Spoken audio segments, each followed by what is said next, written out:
Que por ahí hay otro abierto, pero bueno. Ahorita checo. Gracias, Alex. Adelante. Hola, ¿qué tal? Muy buenas tardes tengan todas y todos. Es un gusto para mí el poder compartir la sesión del día de hoy, sobre todo, pues bueno, para hablar un tema que resulta interesante, no es uno de los más complicados, digamos, pero pues bueno, es muy importante abordarlo en cuestiones procesales, esto para tener una claridad pues bueno, cuáles son esas competencias, esa distribución de competencias que tienen las salas del Tribunal Electoral del Poder Judicial de la Federación, y me estoy refiriendo a la sala superior, a las salas regionales, a las 5 salas regionales y la sala regional especializada. Antes de dar paso, pues bueno, ya saben, quien gusta el material me puede enviar un correo electrónico alexander.reyes@te.gov.mx. Yo les comparto el material. Quien guste utilizar la palabra, bienvenido. Pueden utilizar el micrófono, abrirlo directamente, la caja de comentarios, levantar su manita, como ustedes gusten. Y también, pues bueno, ya saben, a mí me gusta que, se refiere a mí sin ningún problema como Alex. La verdad es que no tengo problema con eso de los títulos ni nada. Entonces, con que esté bien Alex con eso, ¿verdad? Dicen que con que haya respeto, eso es suficiente. Ahorita se lo recuerdo de nueva cuenta, alguien me está colocando ahí. Y bueno, a final de cuentas, perdón, y por otra parte, sí es importante que mantengan su camarita prendida, ¿no? Eso ayuda, eso motiva, créanme que también uno cuando está de este lado, en la sesión, pues en ocasiones ver tanta cámara para ella sí es difícil, ¿no? Incluso para proceder, porque uno no sabe si hay alguien que esté escuchando del otro lado, ¿verdad? Y entonces pues uno cae en el desánimo. Entonces vamos a animarnos todos, vamos a iniciar con ánimo esta semana, y pues bueno, yo sé que también pues hay quien tiene trabajo, que está en la oficina, que está haciéndose un espacio, ¿no? Como está Ale Orozco, ¿no? Entre tal vez una actividad y otra. Digo, los dedos cuando no nos conteste sale porque se va a quedar en su auto. Primero la seguridad, pero bueno, todos estamos tratando en estos tiempos, pues bueno, de aprovechar nuestro tiempo al máximo, tratando de ejercitarnos, tratando de formarnos, ¿no? Seguir aprendiendo, ¿no? Y también, pues bueno, ponerle atención a la familia, y de paso, si hay un tiempito, pues bueno, poder ver algo de buen cine o escuchar música. Como sea, pues bueno, les agradezco que su cámara esté prendida. Y ahora sí, pues bueno, dado que tenemos que abordar en una sesión esta temática, vamos a iniciar, que hay bastante que ver. Sí, ahorita te lo escribo, Dimitri, no te preocupes. Vamos a iniciar. Ahora sí, con la presentación.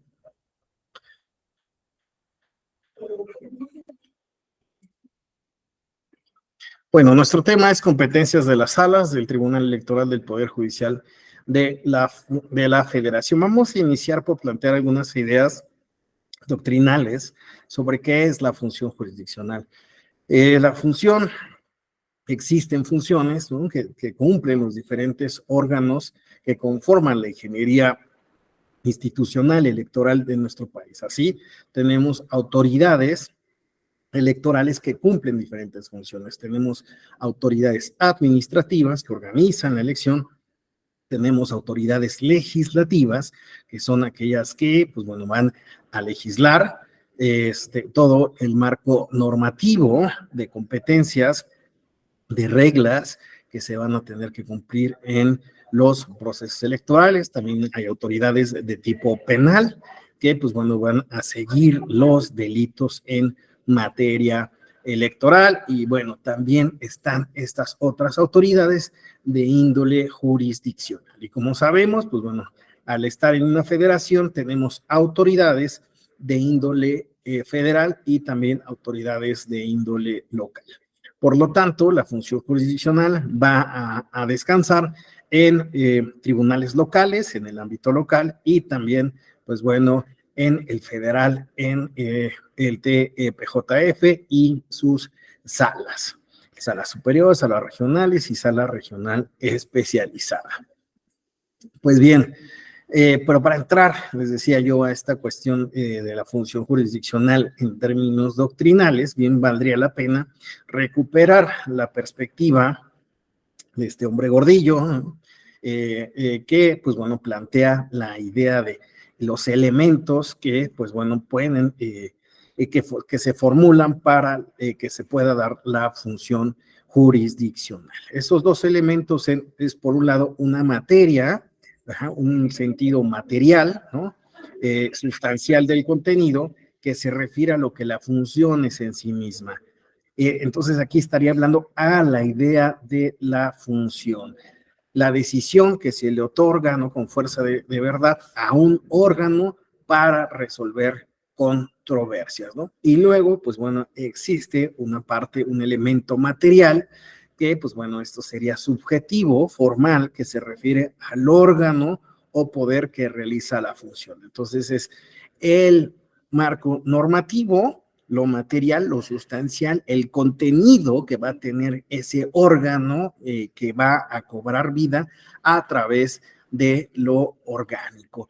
Y de esa forma, a través de esa relación que va a tener la cuestión material y lo orgánico, se establece la función jurisdiccional. En el caso mexicano, lo que nosotros tendríamos es que ese elemento material se estaría estableciendo en el artículo 99 de la Constitución Política de los Estados Unidos Mexicanos, la cual, pues bueno, reconoce que existe una autoridad federal, ¿verdad?, que, pues bueno, va a ser la competente para resolver los conflictos en materia electoral.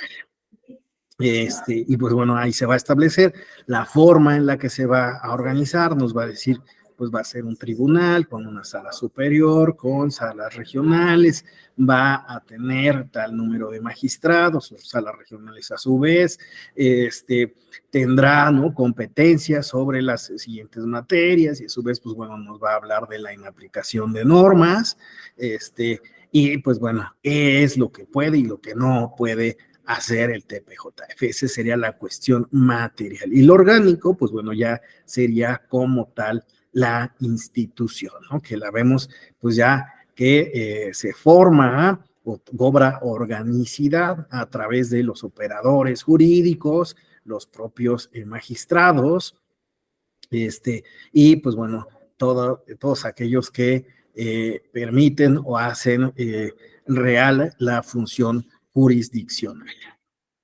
Entonces, aquí estaremos de esta función jurisdiccional.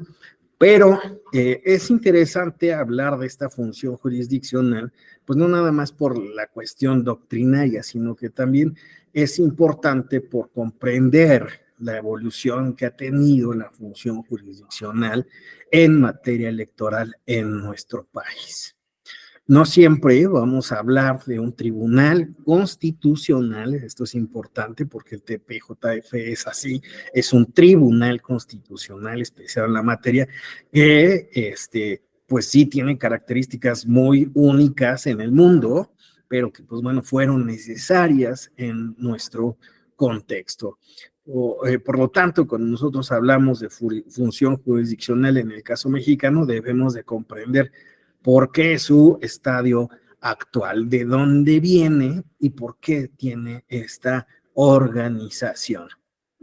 Pues bueno, cuando nosotros hablamos de esta función jurisdiccional, podemos hablar que existen diferentes autores que han identificado etapas de la justicia electoral en México, o en otras palabras, cómo se han resuelto los problemas en materia electoral. Y ello también nos habla de la evolución del fenómeno en el contexto mexicano.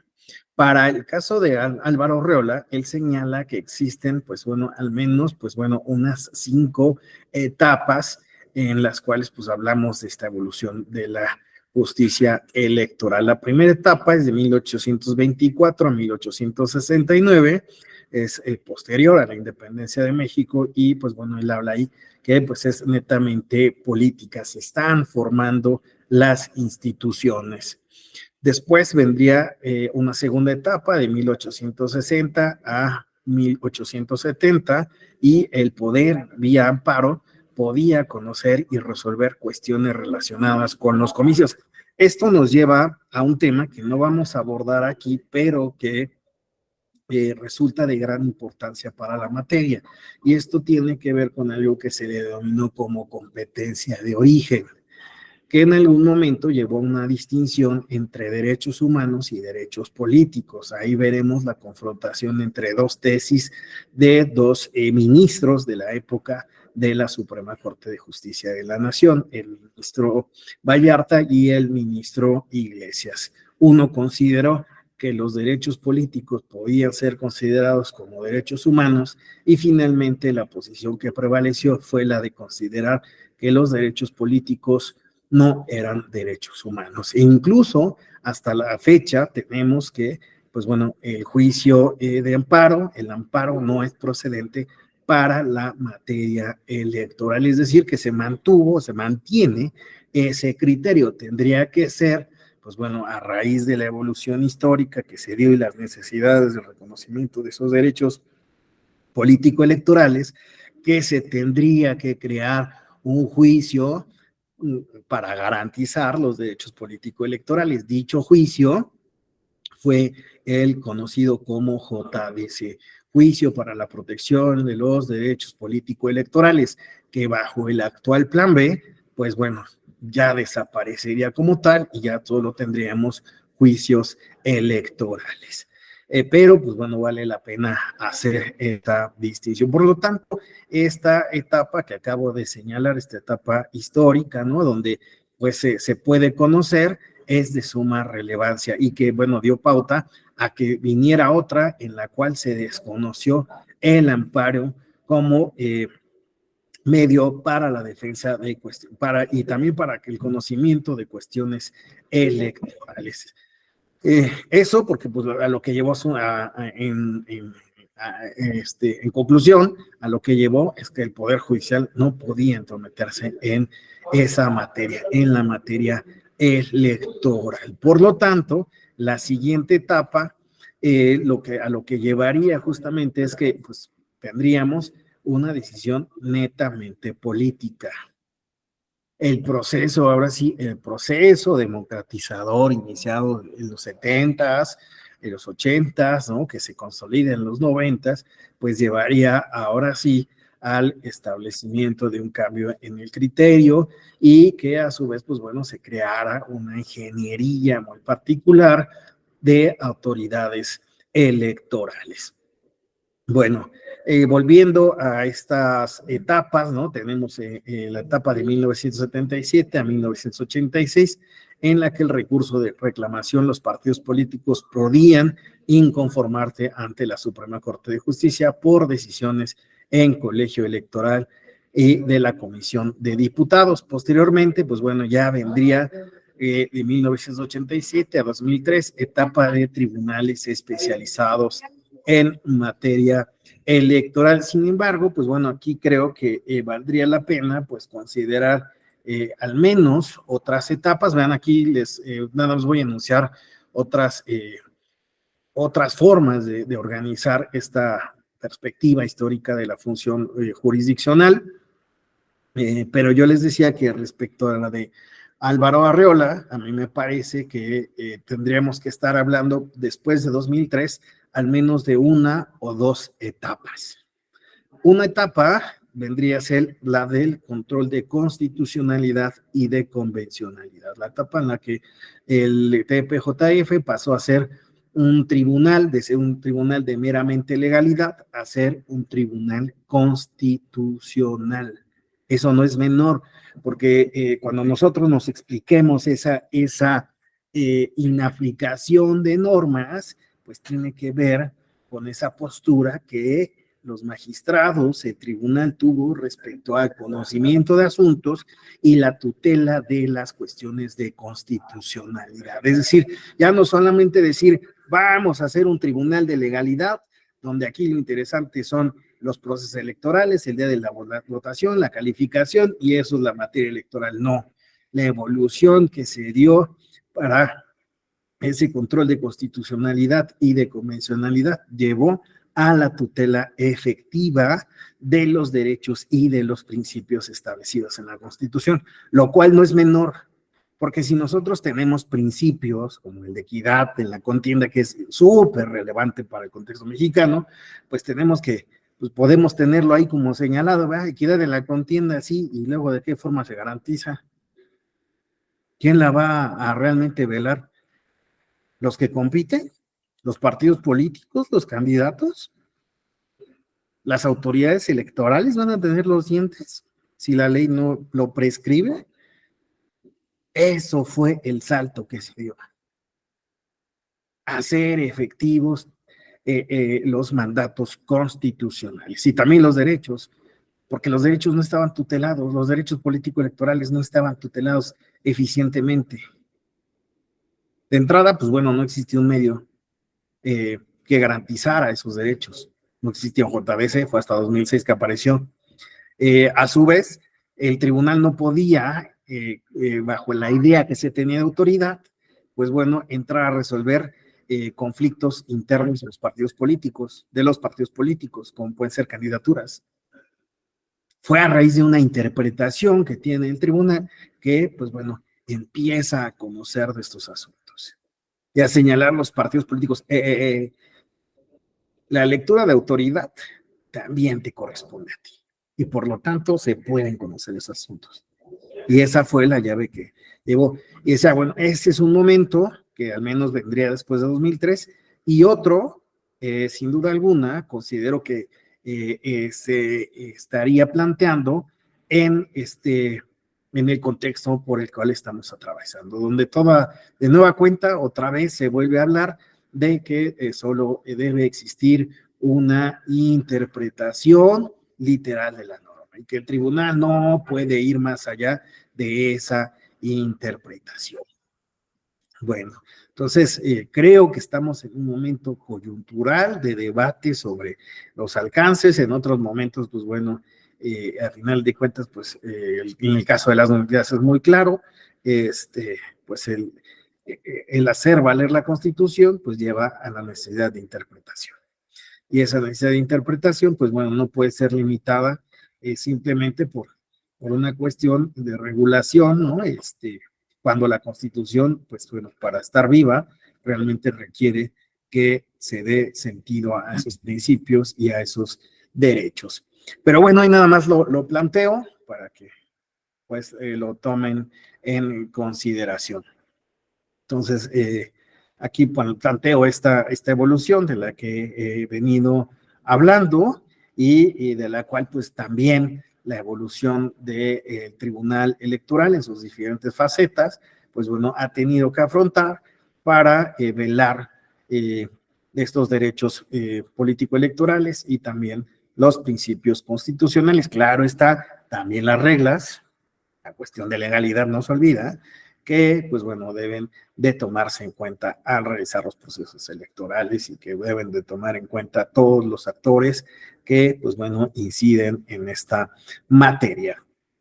Así, pues bueno, lo que tenemos son tres momentos del propio tribunal, ¿no? El TRICOEL, el Tribunal de lo Contencioso Electoral, lo que se le conoció como TRIFE, que hasta la fecha, bueno, hay quien le sigue denominando TRIFE, tachecito aquel que vuelvo a decir TRIFE, ¿eh?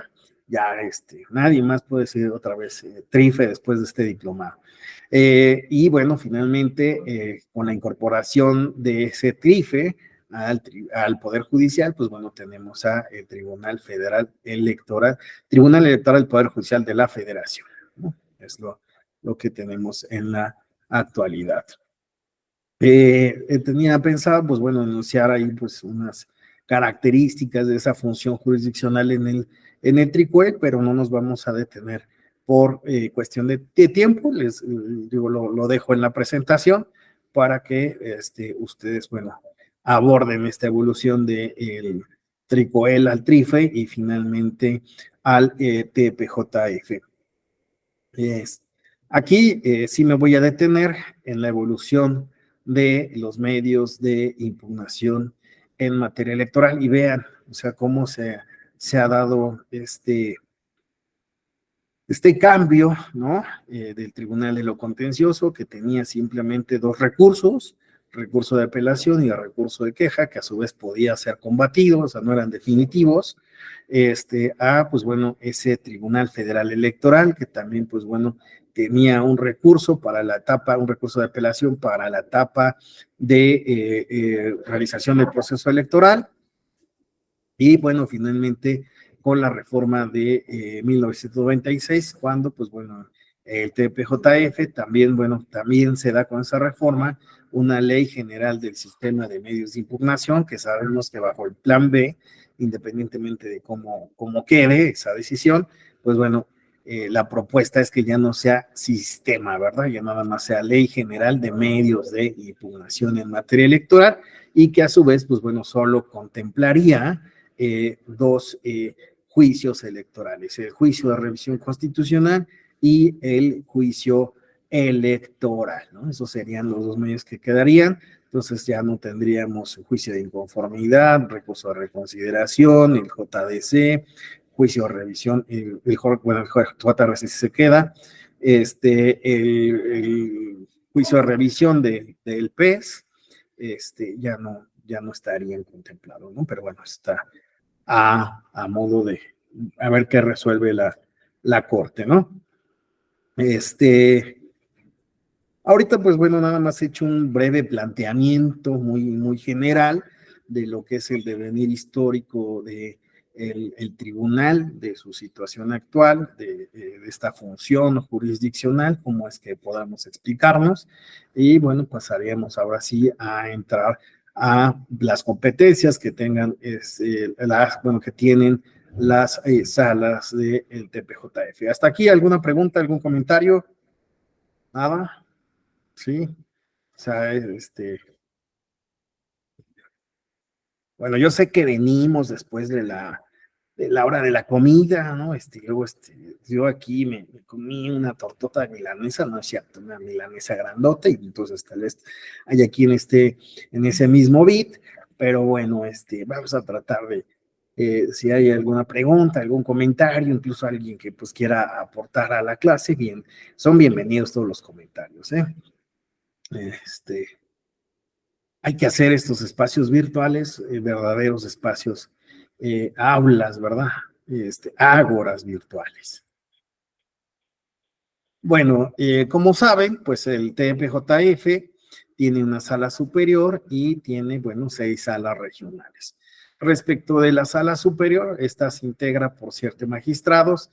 En el cargo duran 9 años escalonados y son propuestos por la Suprema Corte de Justicia de la Nación y electos por la Cámara de Senadores mediante el voto de las 2/3 partes de los miembros presentes. Y bueno, y ustedes me dirán, oye, pero los magistrados de la conformación actual han estado más tiempo, ¿no? ¿Por qué ha sucedido? Bueno, cuando se eligen en 2016, se habían elegido conforme a la ley de 3, 6, 9 años. Sin embargo, se aproximaba el proceso electoral de 2018 y se consideraba que, pues bueno, era un proceso electoral de suma relevancia histórica para el país. No se consideró que posiblemente el hecho de que hubiera magistrados que tuvieran una duración menor, podía en algún momento llegar a incidir en la independencia judicial y que, pues bueno, también podrían llegar a tener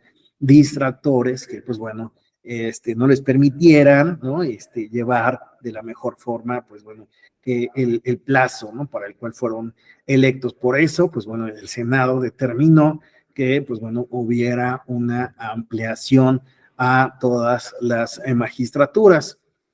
Es por eso que cambió, digamos, que la periodicidad aumentó respecto de esos magistrados, ¿no? Y bueno, por eso es que no fue el cargo precisamente de 9 años escalonados, porque es 9, 6 y 3, ¿no? La forma en la que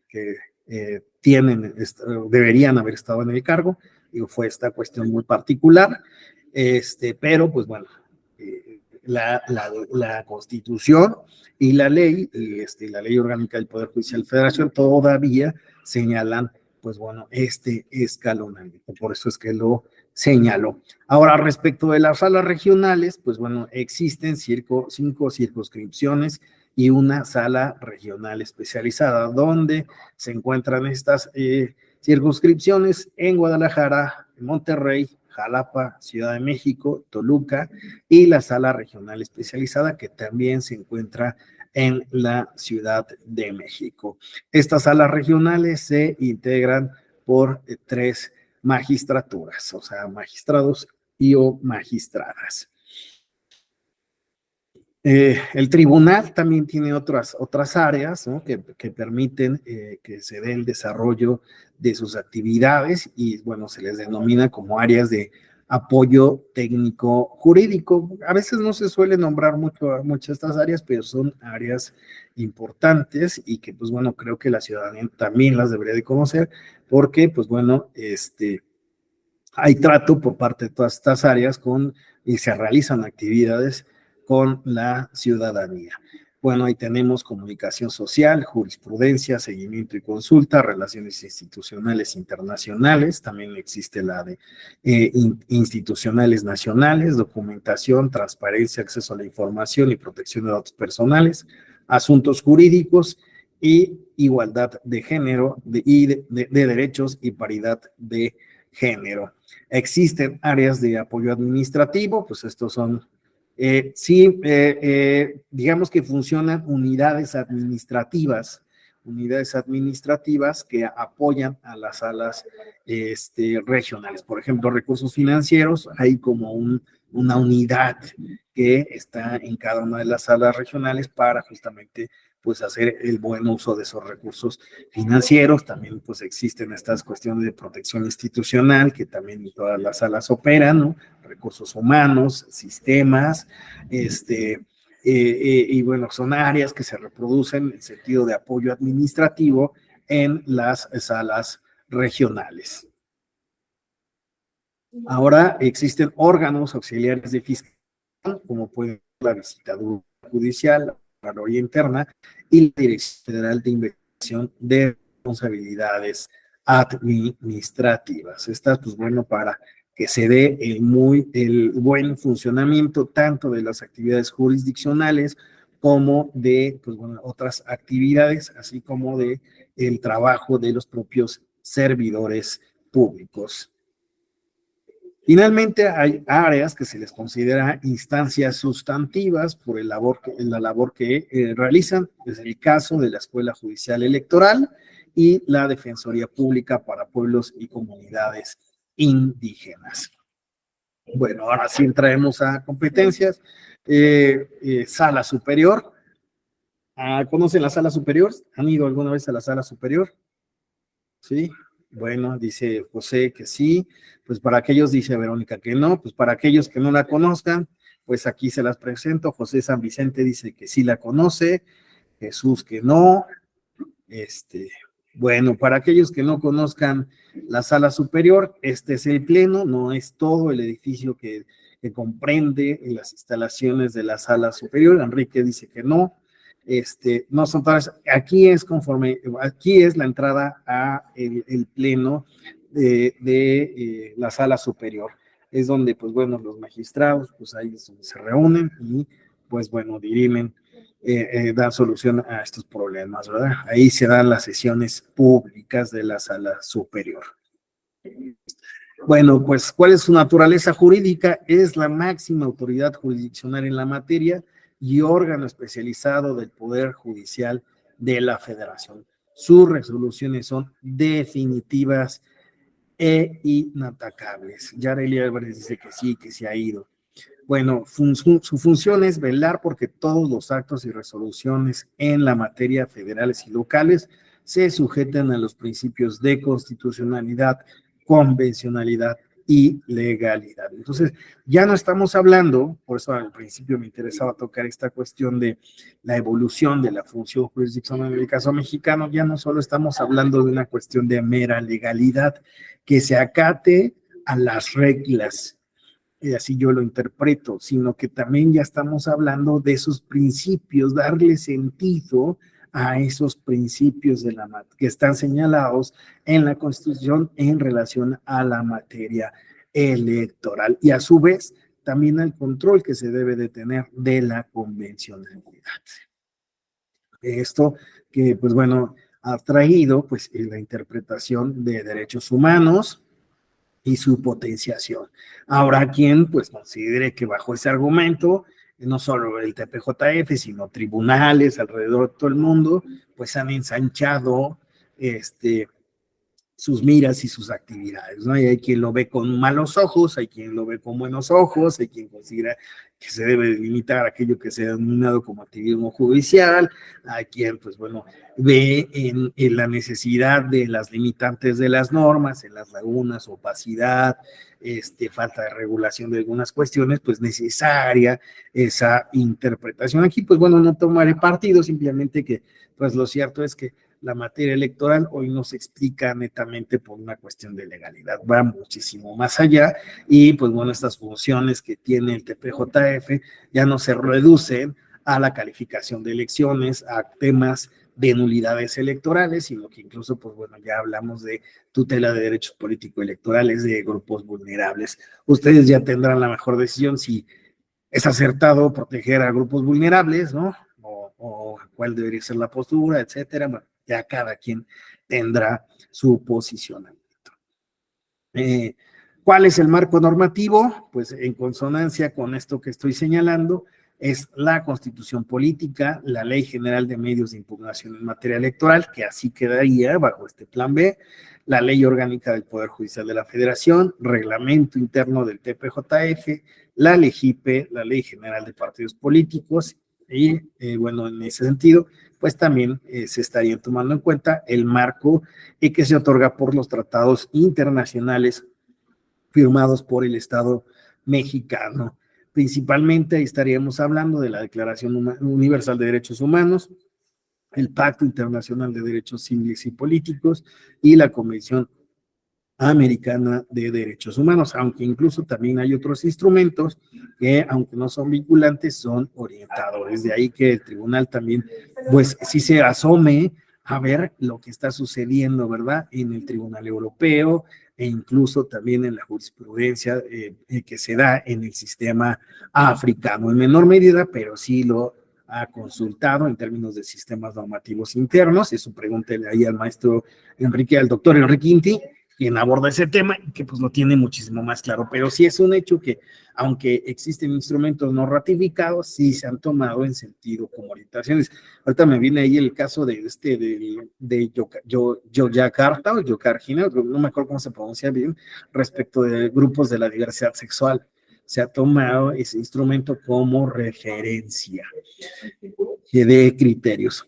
Bueno, ¿qué otro? Pues los acuerdos de la Sala Superior, ¿qué otros elementos son marco normativo? Los acuerdos y la jurisprudencia, los criterios, entonces también pues de las propias sentencias que el propio TPJF formula y que derivan en tesis o en jurisprudencia. Y como saben, la jurisprudencia tiene esa vinculación de ley.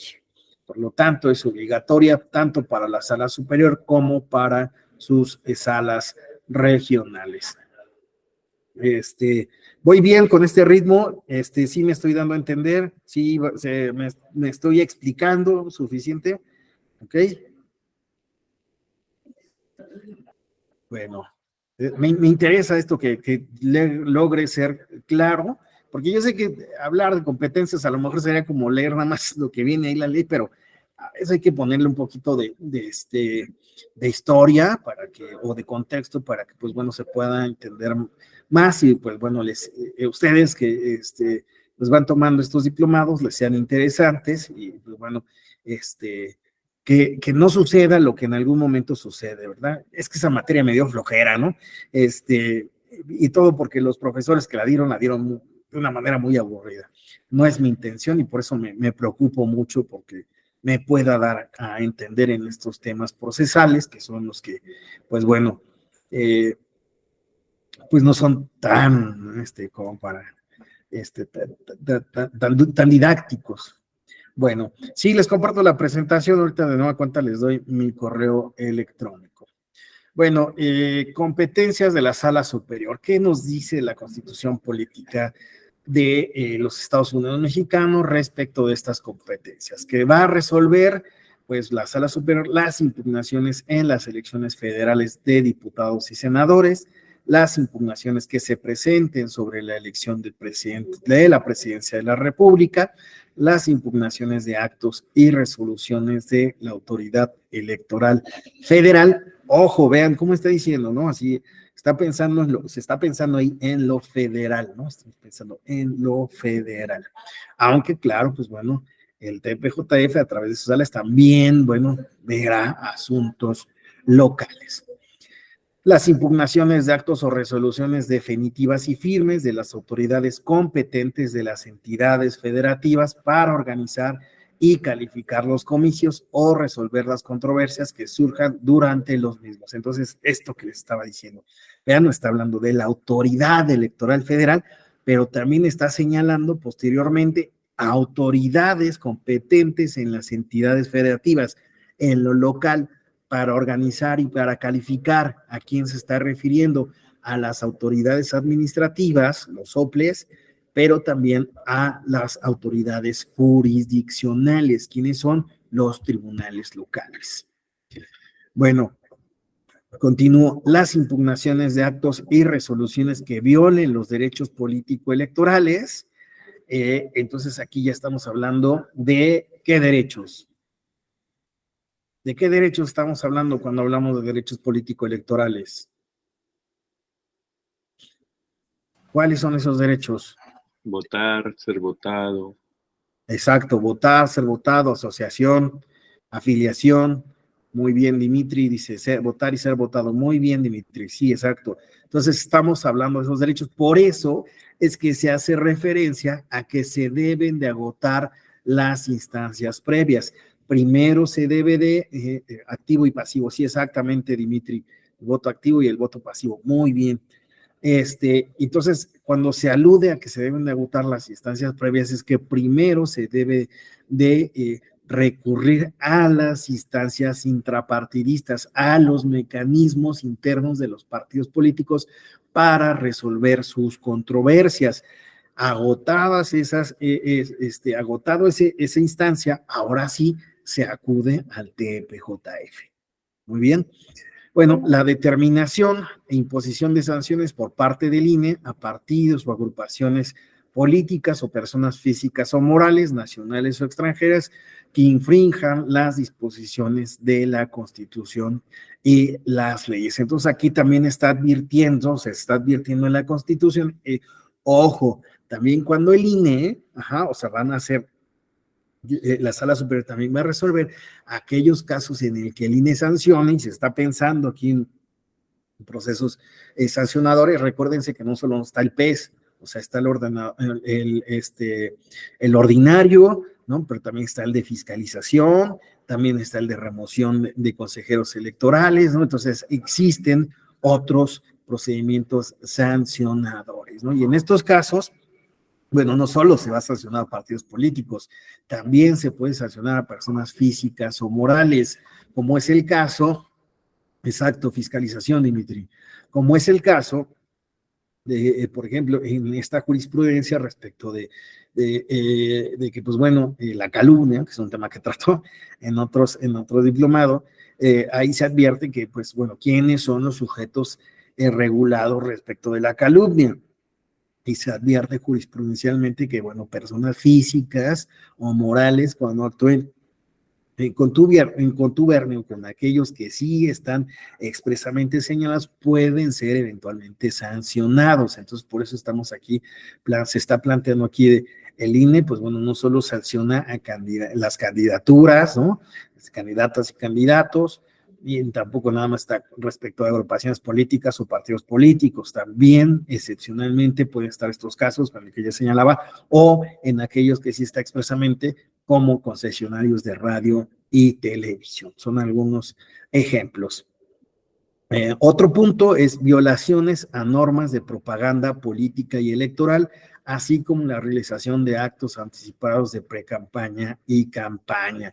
En nuestro país ha sido necesario, pues bueno, poner énfasis a la propaganda política y electoral.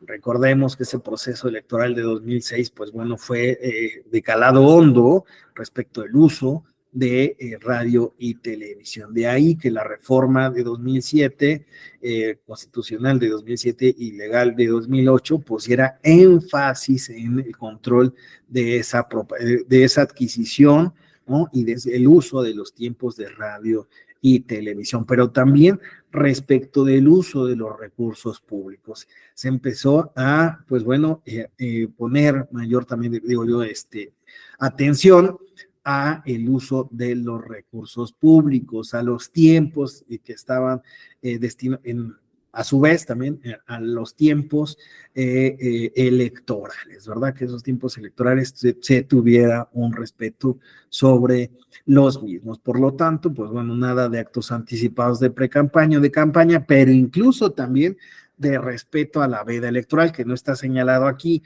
pero que también resulta relevante, porque ya vemos que hay quien ha utilizado medios digitales para que durante el periodo de veda, pues bueno, hayan influencers, líderes de opinión en redes sociales, que pues bueno, vienen a politizar esos tiempos que no están prohibidos, que están vedados por la ley para hacer ese tipo de proselitismo. Entonces vemos que resulta importante pues este tema de propaganda política y electoral, así como de el uso de recursos públicos y los tiempos que se deben de respetar para hacer estas campañas y utilizar estos medios de comunicación masiva o digitales, ¿no? En esta era. A su vez, bueno, otras de las funciones que tiene la sala superior y las salas regionales es declarar la nulidad de una elección. Las nulidades es uno de los temas, digamos, más clásicos, más netamente electorales que los que podemos hablar, porque es la calificación nos lleva a eso, a la calificación de una elección y a la calificación de una elección respecto de no solo los incidentes que ocurren directo en la boleta o en el momento del ejercicio del voto, sino que ya también, pues bueno, nos aluden al hecho de prácticas alrededor de ese ejercicio del voto. Imaginemos que Josué va caminando, ¿verdad? Y alguien le dice, oye, Josué, ¿qué onda? Mira, aquí te va una cubetita, ¿verdad? Un souvenir, demás. Entonces, eso, pues bueno, está hablando de esas prácticas que siguen estando ahí y que, pues bueno, altera, ¿no? El desarrollo natural de la decisión que deben de tener los ciudadanos, la ciudadanía en general, ¿no? Entonces, por lo tanto, pues cuando hablamos de nulidades, hablamos de prácticas, cuando hablamos de nulidades electorales, pues también estamos hablando del cumplimiento de los principios constitucionales. Sabemos que cuando hablamos de principios, hablamos de normas de optimización, ¿no? Y esas normas de optimización, pues bueno, se suenan bien bonito. Hay algo que me tomo del magistrado de la Mata con el debido respeto y esperando lo formule en la misma idea, cuando él señala, es que a veces los principios son como poesía, ¿no? Se colocan ahí en la Constitución para que se escuche muy bonita, ¿verdad? Y, ay, mira, sí, equidad en la contienda, ¿verdad? Y la verdad es que nadie quiere cumplir esa equidad en la contienda, ¿no? No tienen prácticas para andar haciendo otras cosas. Entonces, hay que hacer que esos principios pues tengan sentido. Eso es lo interesante cuando hablamos de nulidades. Bueno, respecto de la elección de presidente de los Estados Unidos mexicanos, la Sala Superior realiza el cómputo final, resuelve las impugnaciones y declara la validez de la elección, así como del presidente electo. Uno de los documentos más interesantes que me ha tocado ver en la vida y tenerlo así, es justamente el acta, ¿no?, de escrutinio y cómputo, que a su vez da validez a la elección y en la cual, pues bueno, se reconoce la figura del presidente.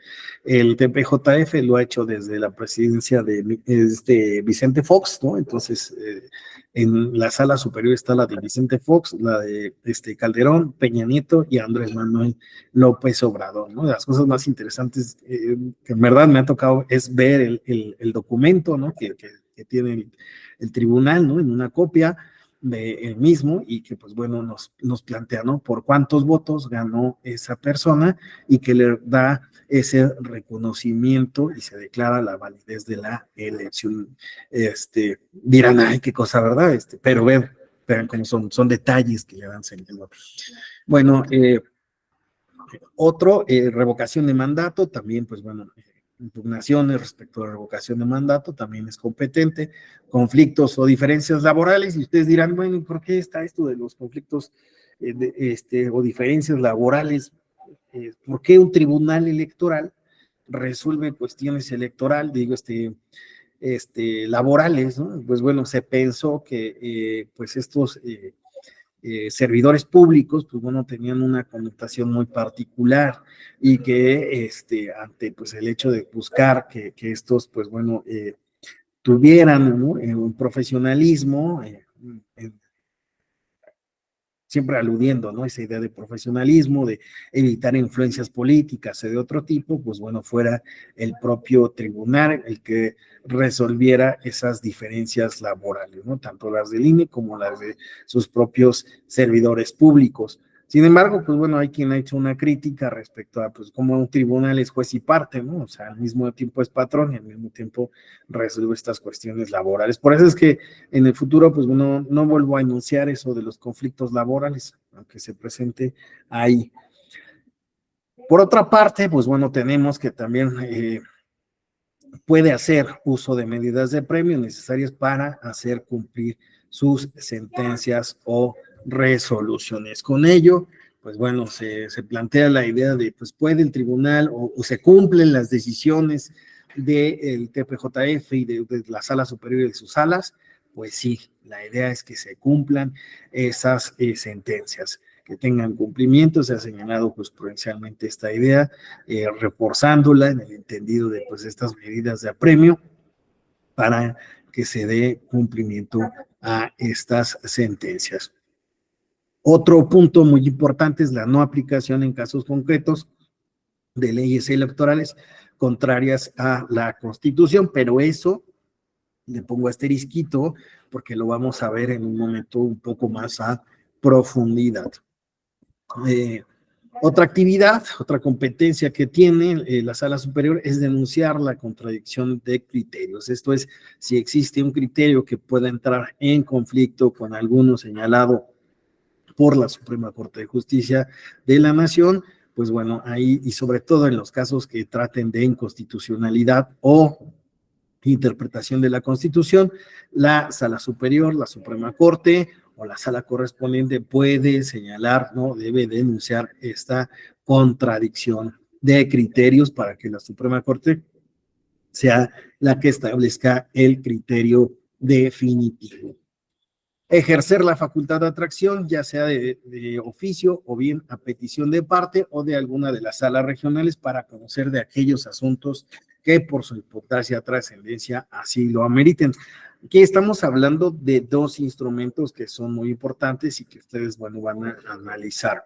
Y esto a futuro en este diplomado, y uno es el per saltum, que es una figura en la cual, pues bueno, el ciudadano, aquel que está, pues bueno, presentando el medio de impugnación, solicita ese brinco de instancia. Es decir, que a lo mejor si en algún punto primero tiene que resolver una sala regional, pues bueno, exista un salto, ¿verdad? Por la importancia, por los tiempos que están en el asunto, pues bueno, que se dé ese per saltum para que lo traiga el asunto la sala superior. Pero también pues estamos hablando de otra figura que ha venido a explorarse en el contexto electoral, que es el certiorari. El certiorari, pues, es un mecanismo a través del cual, pues, la Corte, por ejemplo, la Corte Suprema de los Estados Unidos mexicanos, de los Estados Unidos de América, atrae asuntos por su relevancia e interés público. Entonces, en esos casos, la Suprema Corte de aquel país hace una discriminación de los casos, atrayendo a aquellos que sean de relevancia para colocar un criterio que pueda ser de utilidad para el futuro. Y lo mismo pasa en el contexto electoral, donde, pues bueno, tenemos una suerte de certiorari que en un momento, pues bueno, se hizo a través de recurso de reconsideración de lo que se conoció como el REC, y pues bueno, a través de esa herramienta era pues por la cual se atraían estos asuntos, ¿no? Actualmente, pues bueno, ya no tenemos REC, ¿no? Entonces, pues algo que es JRC, pero pues bueno, ahí va la cuestión de la armonización, ¿verdad? Adelante, Clemente. Sí, maestro, muchas gracias por su conversación y ilustramiento de estos criterios que ha tenido la Sala Superior. En relación con este principio, pues va a seguir prevaleciendo con esta reforma, ¿no? Con independencia del cambio de la denominación del medio de impugnación del recurso de reconsideración. Bueno, es una de las preguntas, sigue prevaleciendo, y la otra es que si este principio no es como muy abstracto para que las y los jueces puedan considerar cuándo sí, cuándo no, o si hay parámetros para decir, bueno, en estos casos sí procede a traerme estos asuntos por el grado de importancia. No sé si aplicando este principio es nada más decir, aplico el principio de certiorari y me traigo este caso y nada más. O si hay algunos lineamientos o parámetros a partir de cuál los juzgadores o juzgadoras pueden decidir el caso, no atraerlo para que lo conozca la Sala Superior en este caso, o bien, o si no lo hay. Entonces, ¿cómo es la pregunta, maestro? Muchas gracias. Sí, muy, muy interesante lo que apuntas, Clemente, porque pues efectivamente es un problema que no solo la cuestión del certiorari, todo el derecho enfrenta, ¿no? Es cómo discrimina y cómo se decide, cómo se utilizan las herramientas que se van desarrollando en el derecho, sobre todo, pues bueno, porque es una materia que implica, pues, una cuestión netamente argumentativa al momento de utilizar las herramientas, ¿no? Como puede ser incluso otro tipo de herramientas, como puede ser la ponderación, ¿no? Entonces es por qué se utiliza o por qué se utilizó, cómo se llegó a esa decisión, porque en estos casos sí, porque en aquel caso no, y lo mismo sucede con esta cuestión del certiorari, ¿no? Donde pues como señalas, pues finalmente pues es una cuestión de discriminación, ¿no? Que pues bueno, alude a pues cuáles son los parámetros de decisión de los casos. Jurisprudencialmente, mira, se ha señalado esta jurisprudencia 5-2019, esta procedencia y de alguna forma se da medio luz en el asunto. Vamos a leerlo de manera rápida. Dice, el recurso de reconsideración es procedente en aquellos asuntos inéditos, ¿no?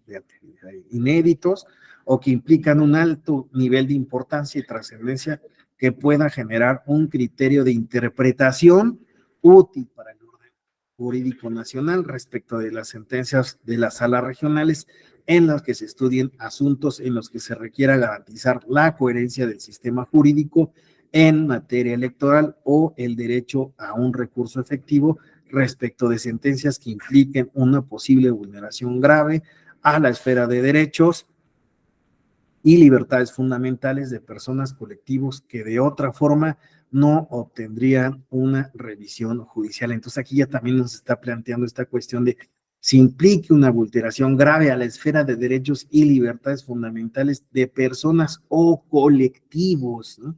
Ahí viene otro parámetro. Para ello, una cuestión será importante cuando la entidad de un criterio implique y refleje el interés general del asunto desde el punto de vista jurídico y será trascendente cuando se relaciona con el carácter excepcional o novedoso del criterio que además de resolver el caso, se proyectará a otros con similares características. Entonces, ese caso va a ser como un caso hito, ¿no? Que permita generar, pues, ahí un criterio que pueda mantenerse en una línea jurisprudencial. En este sentido, la actualización de estos requisitos debe verificarse caso por caso. Con ellos asegura la efectividad de los recursos judiciales y el deber constitucional de adoptar medidas de protección de los derechos humanos, así como para garantizar el acceso a recursos internos adecuados y efectivos ante la violación de derechos reconocidos constitucional y convencionalmente. Entonces, bueno, se nos está otorgando pues un parámetro, ¿no? Donde, pues, bueno, se señala cuándo son importantes y cuándo son trascendentes y que deben de cumplir ambos, la importancia y la trascendencia, así como, pues, bueno, la relación con derechos de personas o colectivos. Entonces, se trata de establecer un parámetro donde, pues, bueno, no quepa un grado amplio de discrecionalidad, aunque, como tú adviertes, Clemente, muy atinadamente, pues, no es inevitable que no esté pues en tela de duda, ¿no? En qué caso sí y en qué caso no, si efectivamente el caso que se eligió, ¿no? Cumplía con estas dos características de ser importante o trascendente, pero pues bueno, la idea es pues establecer estos criterios de relevancia que puedan utilizarse en el futuro. Bueno, no respondí precisamente, ¿verdad, Clemente? Pero bueno, espero haber charlado mínimamente sobre este tema. Muchas gracias, maestro. No, gracias a ti. En estos grupos, por ejemplo, que hice de interés general o determinados personas o colectivos, ¿estarían las personas en situación de vulnerabilidad? Sí, definitivamente. Como son el caso de las candidaturas mujeres, discapacidad, personas indígenas o grupos indígenas, entre otros, ¿verdad? Sí, y justo ahorita como mencionaba acá Dimitri, ¿no? Esta parte de lo novedoso, ¿no? Estos casos donde, pues bueno, vienen a ser novedad, ¿no? Cuando hablamos de novedades electorales, pues a veces ya estamos como en un tema que en cierta forma ha agotado, ¿no? Pues cuestiones temáticas, pero pues respecto de esta tutela de derechos, me parece que es hacia donde va y sobre todo, pues bueno, la ampliación que se tiene respecto de, pues, estos grupos vulnerables que con más frecuencia acuden a la jurisdicción electoral, ¿verdad? Para tutelar sus derechos. Entonces, definitivamente sí estaríamos hablando de estos grupos vulnerables que estás señalando, ¿no? Y por lo tanto, como decía Dimitri, ¿no? Lo novedoso.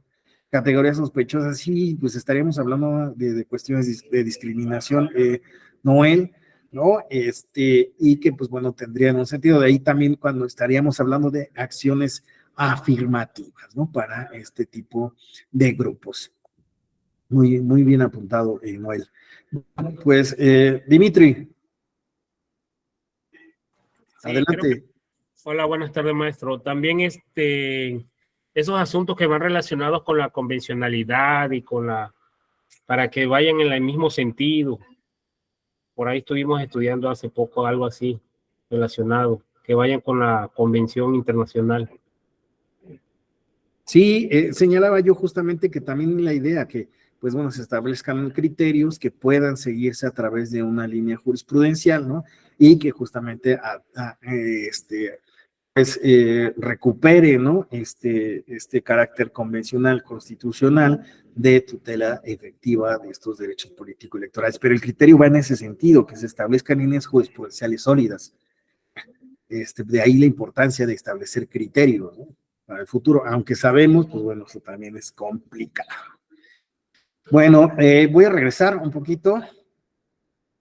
Me adelanté por esta cuestión. Aquí ya me voy esto ya lo agotamos. Ejercer la facultad de atracción. Y bueno, respecto a esta facultad de atracción, pues también existe esta facultad de delegación que tiene la sala superior hacia las salas regionales, ¿no? También les puede regresar los asuntos a las salas regionales para que estas a su vez lo resuelvan en su jurisdicción. Otras de las labores que tiene, las competencias que tiene la sala superior es fijar jurisprudencia, amigablemente, pues bueno, pues son los criterios que van a dar orientación, ¿verdad? Generar estas líneas jurisprudenciales y esta jurisprudencia que tiene peso de ley. Resolver los conflictos de competencia que se susciten entre las salas regionales. Eso ha sucedido en el caso de las candidaturas independientes, fue un caso muy claro, porque como saben, pues los estados regularon, se estableció un piso mínimo, pero no el techo, y entonces los estados fueron regulando cuestiones como el apoyo ciudadano de forma distinta. Y hubo casos en los que había estados que ponían un umbral de apoyo del 2% y había otros casos donde se estableció un umbral del 5%. Entonces, en el momento de decidir ese umbral,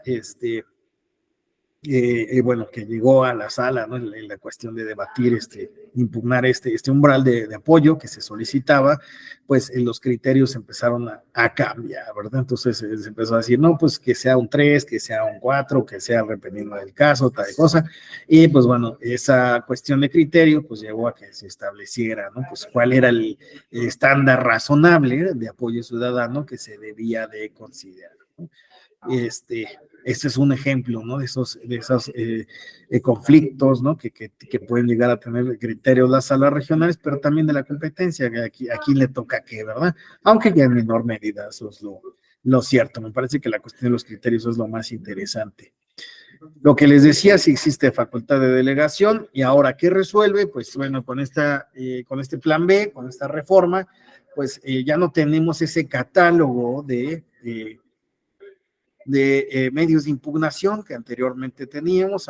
Actualmente tenemos el juicio electoral, que es para garantizar la legalidad de actos y resoluciones de la Autoridad Nacional Electoral y del TPJF, así como la protección de los derechos político-electorales de la ciudadanía. Por su parte, el JRC, el juicio de revisión constitucional, sirve para garantizar la constitucionalidad de actos o resoluciones definitivos y firmes en las autoridades laborales y de las entidades federativas competentes para organizar y calificar los comicios o resolver las controversias que surjan durante los mismos o de los procesos de participación ciudadana, así como de las salas regionales del TPJF. Entonces, ahora solo tenemos dos medios, ¿no? El JE y el juicio de revisión constitucional.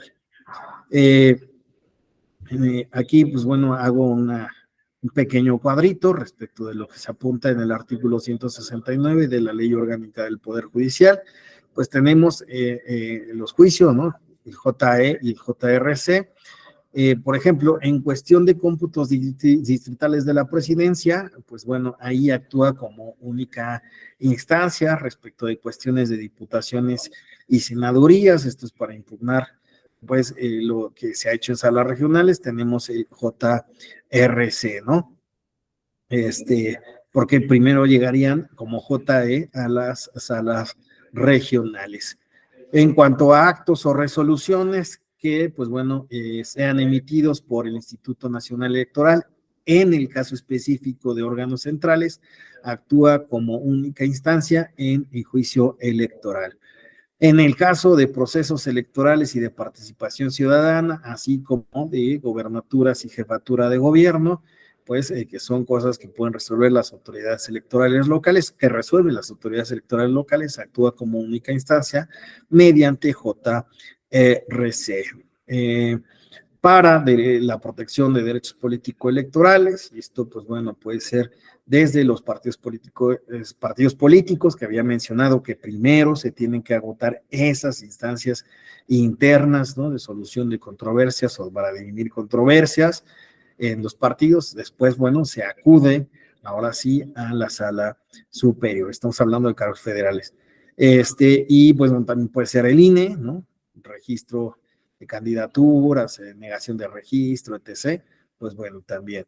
Procedimiento especial sancionador, pues bueno, es particular porque como sabemos, pues bueno, antes, pues, bueno, las medidas, tanto en las medidas cautelares como cuestiones que no sean de fondo, pueden ser controvertidas ante la sala superior.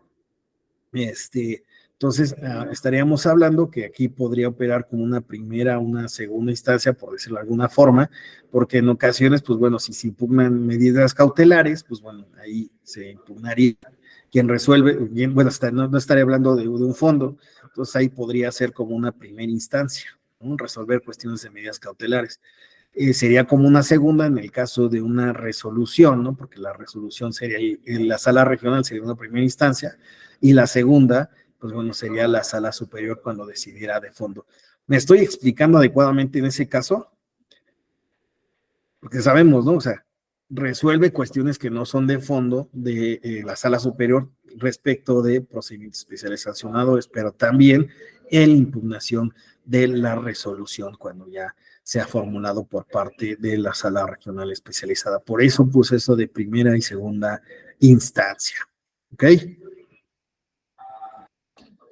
Esto de recurso de reconsideración, que pues bueno, ya había planteado con Clemente, ¿no? Y ya por eso me lo voy a saltar.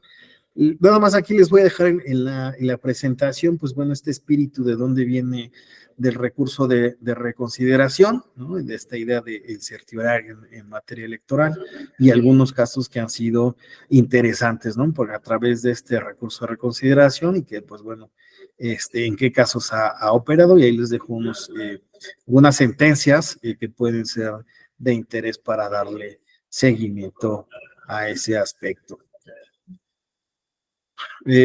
Hasta ese punto, ¿tenemos alguna pregunta? ¿Algún comentario? ¿Nada? ¿Todo bien? Ok. Quité la presentación para acá. ¿No se oye, Dimitri? ¿Sí me escuchan o no me escuchan? Lo escuchamos, profesor. Perfecto. Es que como decía Dimitri, ¿no? Ok, un gusto, Jonathan. Ya veo ahí caras conocidas, ¿no? Bueno, entonces continuamos. Hasta el momento, pues.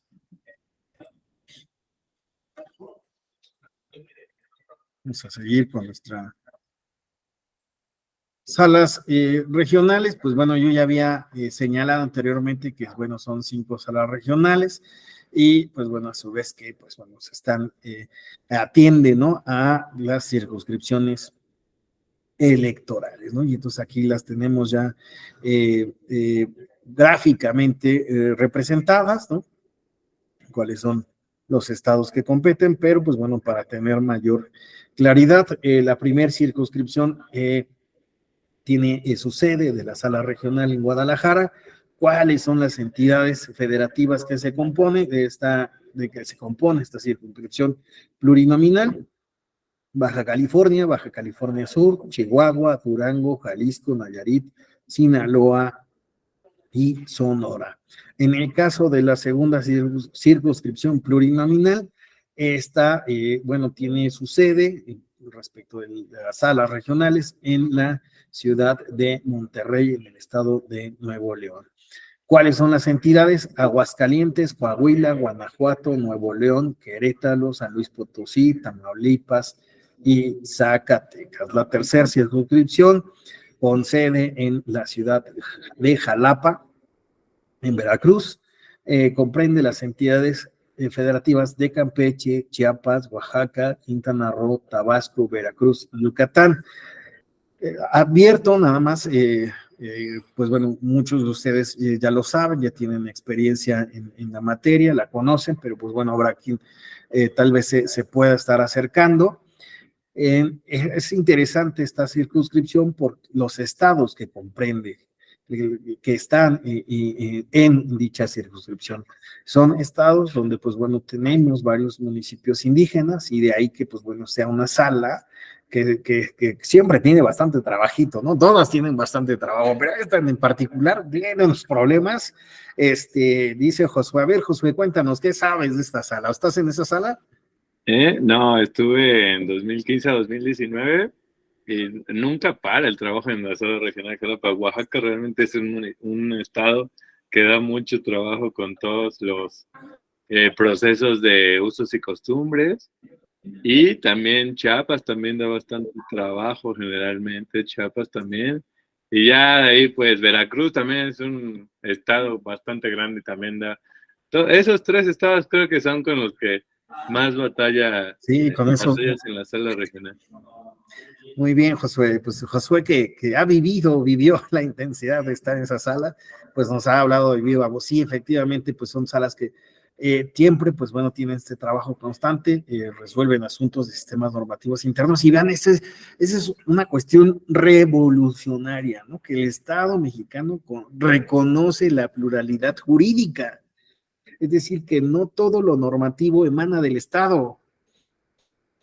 O sea, a mí en una ocasión estaba hablando con un amigo politólogo y me estaba diciendo así como de, no, es que no, definitivamente venimos en un retraso de las normas, porque no, o sea, las normas no solo se generan por el Estado, pues sí, claro, no solo se generan por el Estado, ¿no? Hasta que él se sabía eso, y fíjense, que es en la teoría prueba. Pues sí, claro que no, existen otras formas de formulación que después, ¿no? Sí, puede decir, derivan en cuestiones que se positivizan, ¿no? Pero todo tiene un precedente. En el caso, bueno, ese no es el tema. La cuestión acá es lo interesante que el Estado mexicano va a reconocer esta pluralidad, el pluralismo jurídico. Y pues bueno, nos lleva a que pues el tribunal pues ha reconocido este tipo de problemáticas, ¿no? Electorales, que no tienen que ver en elecciones de partidos políticos, sino en sistemas normativos internos. Y eso resulta muy interesante.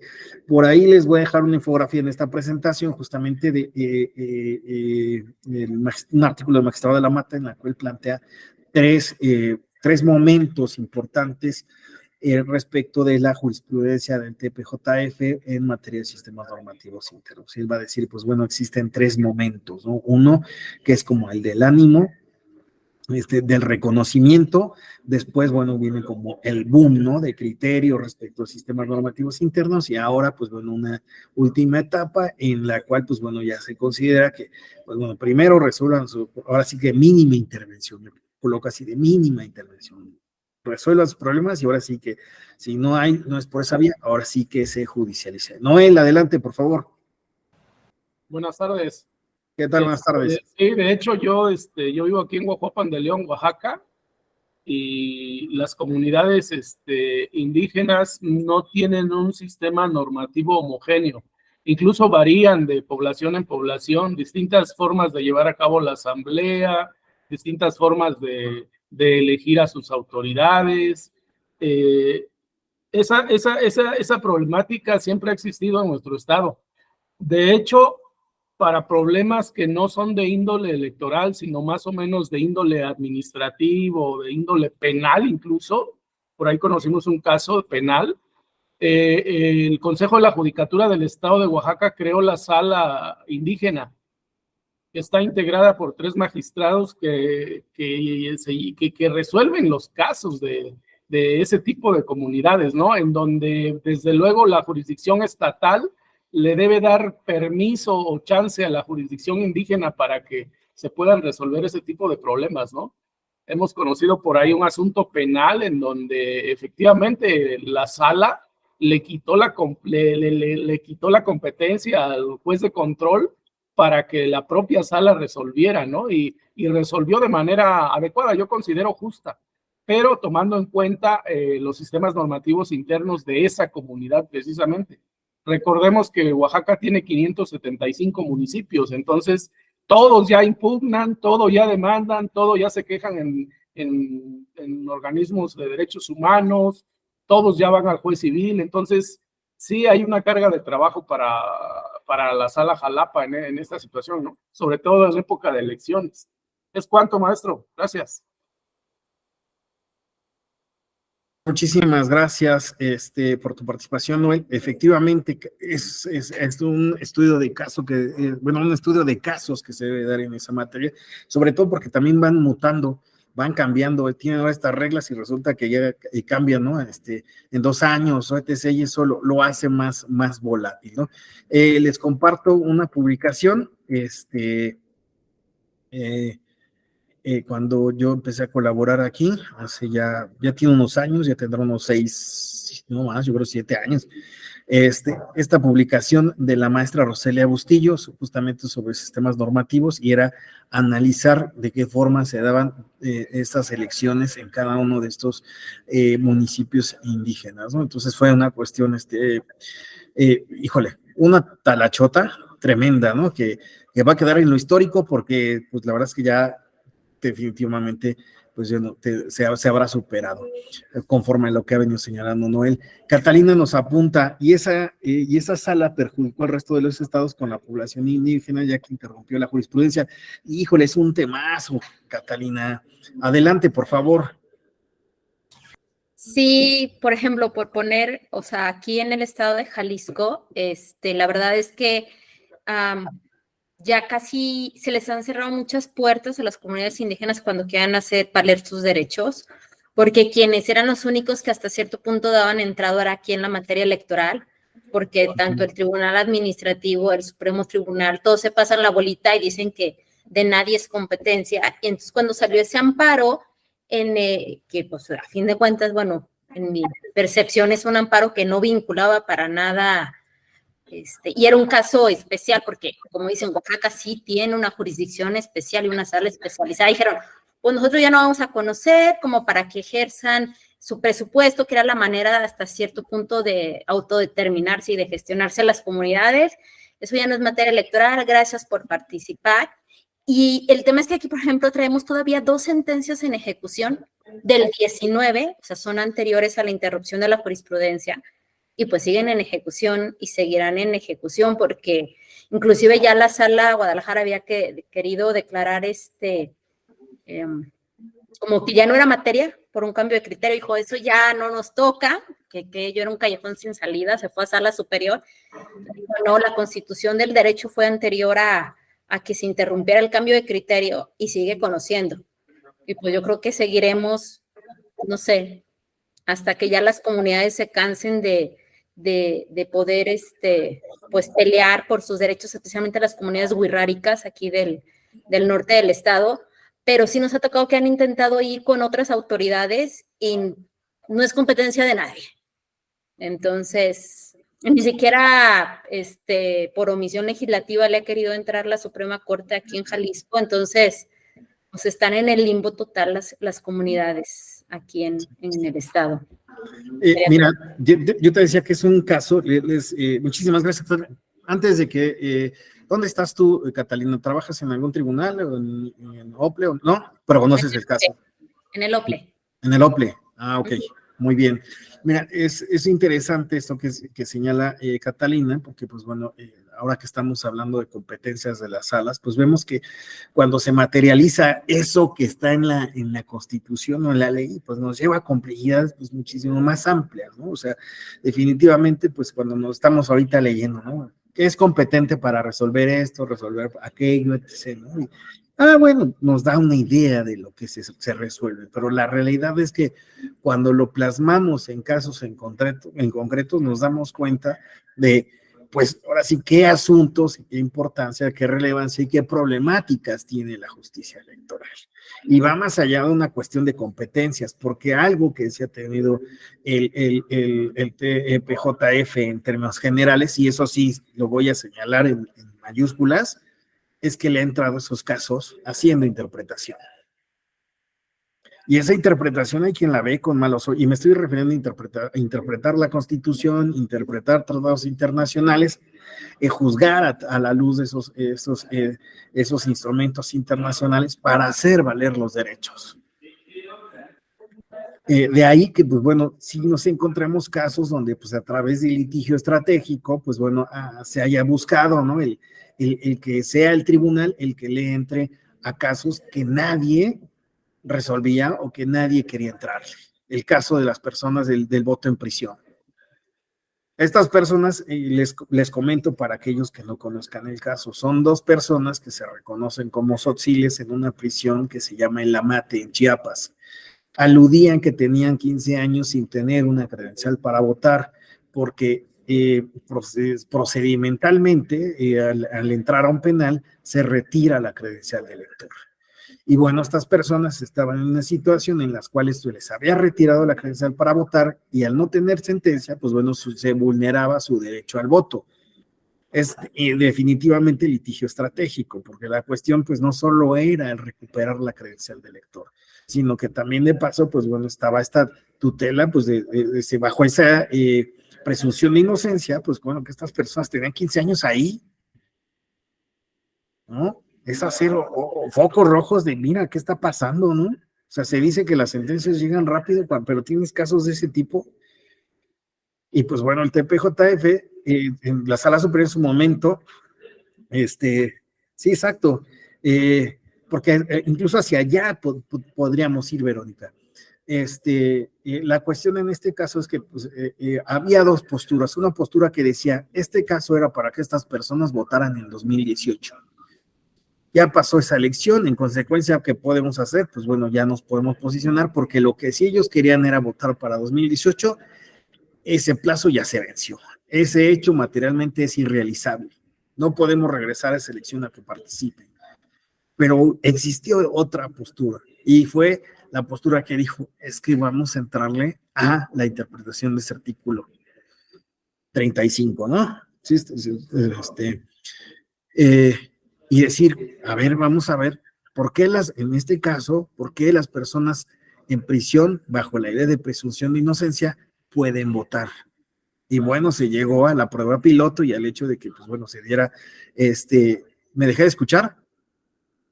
¿No? Ay, es que me dice, Ayrton, qué buen nombre, Ayrton. Bueno, la cuestión está en que, pues le entró al tema. Y así ha sucedido con muchos otros. Claro, también está este tema que pues de la Sala Jalapa, ¿no? Donde se interrumpe la jurisprudencia para conocer estos casos respecto de recursos públicos, pero pues bueno, vemos que en otros casos, por ejemplo, en una sentencia, ahorita se me va el número de expediente, pero en una sentencia de Baja California, pues una persona que había migrado de Tlaxcala a Baja California, de origen indígena, decía, oigan, pero pues es que aquí no tutelan los derechos de las personas indígenas, y el instituto local, el OPLE local, le dijo, es que aquí no hay población indígena.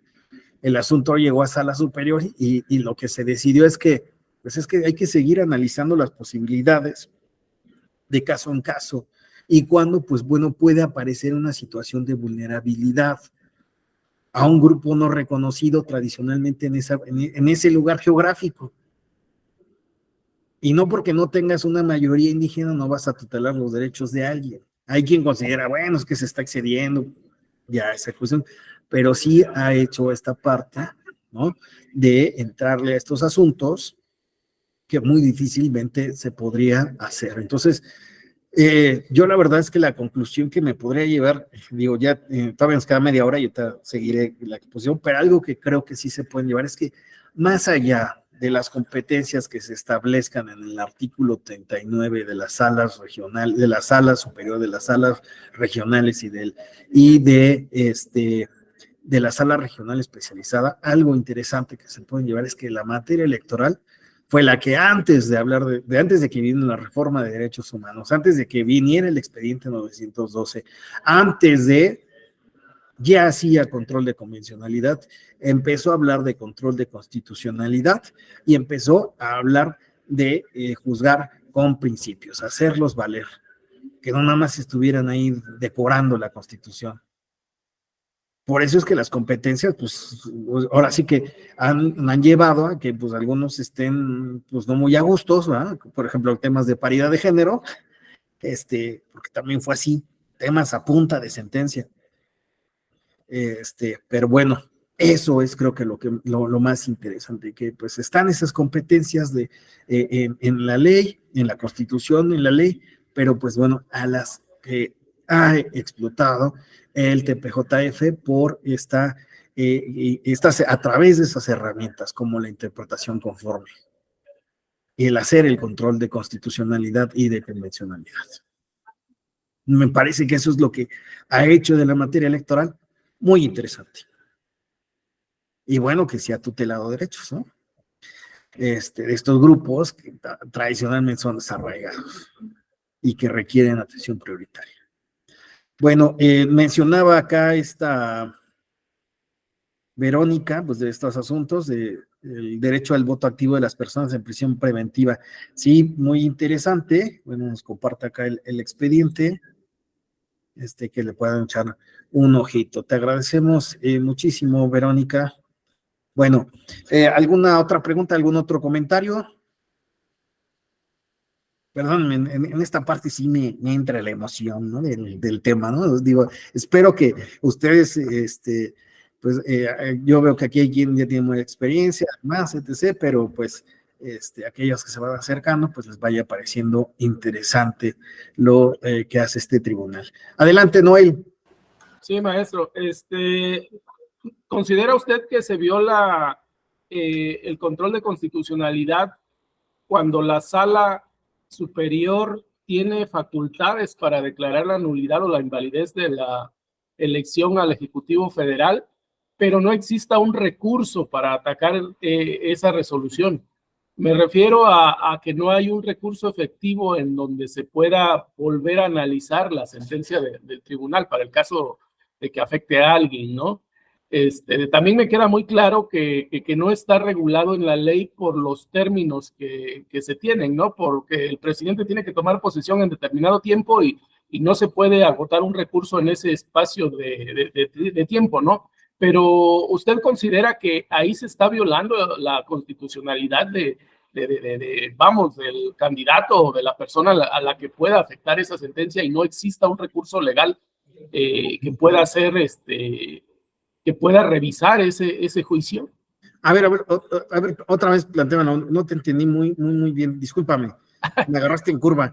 A ver, la sala superior del Tribunal Electoral tiene facultades para declarar la invalidez de la elección a presidente de la República. Sin embargo, no existe un recurso legal que se pueda atacar o que pueda revisar esa resolución de la sala superior. ¿Considera usted que existe ahí violación a la constitucionalidad por no existir ese recurso legal? Ya te entendí. Pues mira, de entrada hay que pensar en nuestro sistema electoral, ¿no? Y digo, porque a fondo de lo que planteas, pues bueno, viene un tema de nulidades, ¿no? Que es lo que tú planteas, en dado caso.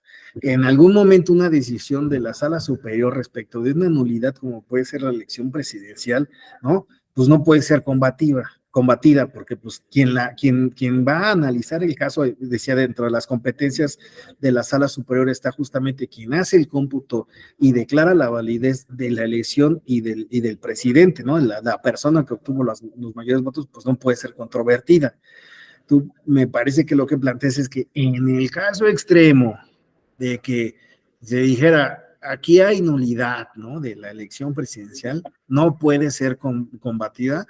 Y si eso no estaría atentando contra el derecho político electoral de aquel candidato que fue electo y que, pues bueno, te daría de entrada que la cuestión de las nulidades es un tema muy importante y que el estándar es demasiado alto. Y que en el caso de la elección presidencial, ese estándar incluso se eleva muchísimo más. El principio que va a estar detrás de las nulidades es la de los actos válidamente celebrados. Para que se celebrara una elección que se considerara, ¿no? Que en algún punto pues se llevó a ese extremo, me parece que tendríamos que llegar a un cataclismo así de entrada, ¿no? Creo que sería dificilísimo que se pudiera dar. Porque yo, o sea, con todo y que existe el ánimo político, ¿no? Y las fuerzas, y digo, ahorita nosotros ya lo estamos presenciando, ¿no? Como ya hay ese ánimo por es más, ya hay quien ya anda corriendo, ¿no? En la carrera, en la pista ya anda trotando, ¿no? Ni siquiera está en la carrera, pero ya está trotando.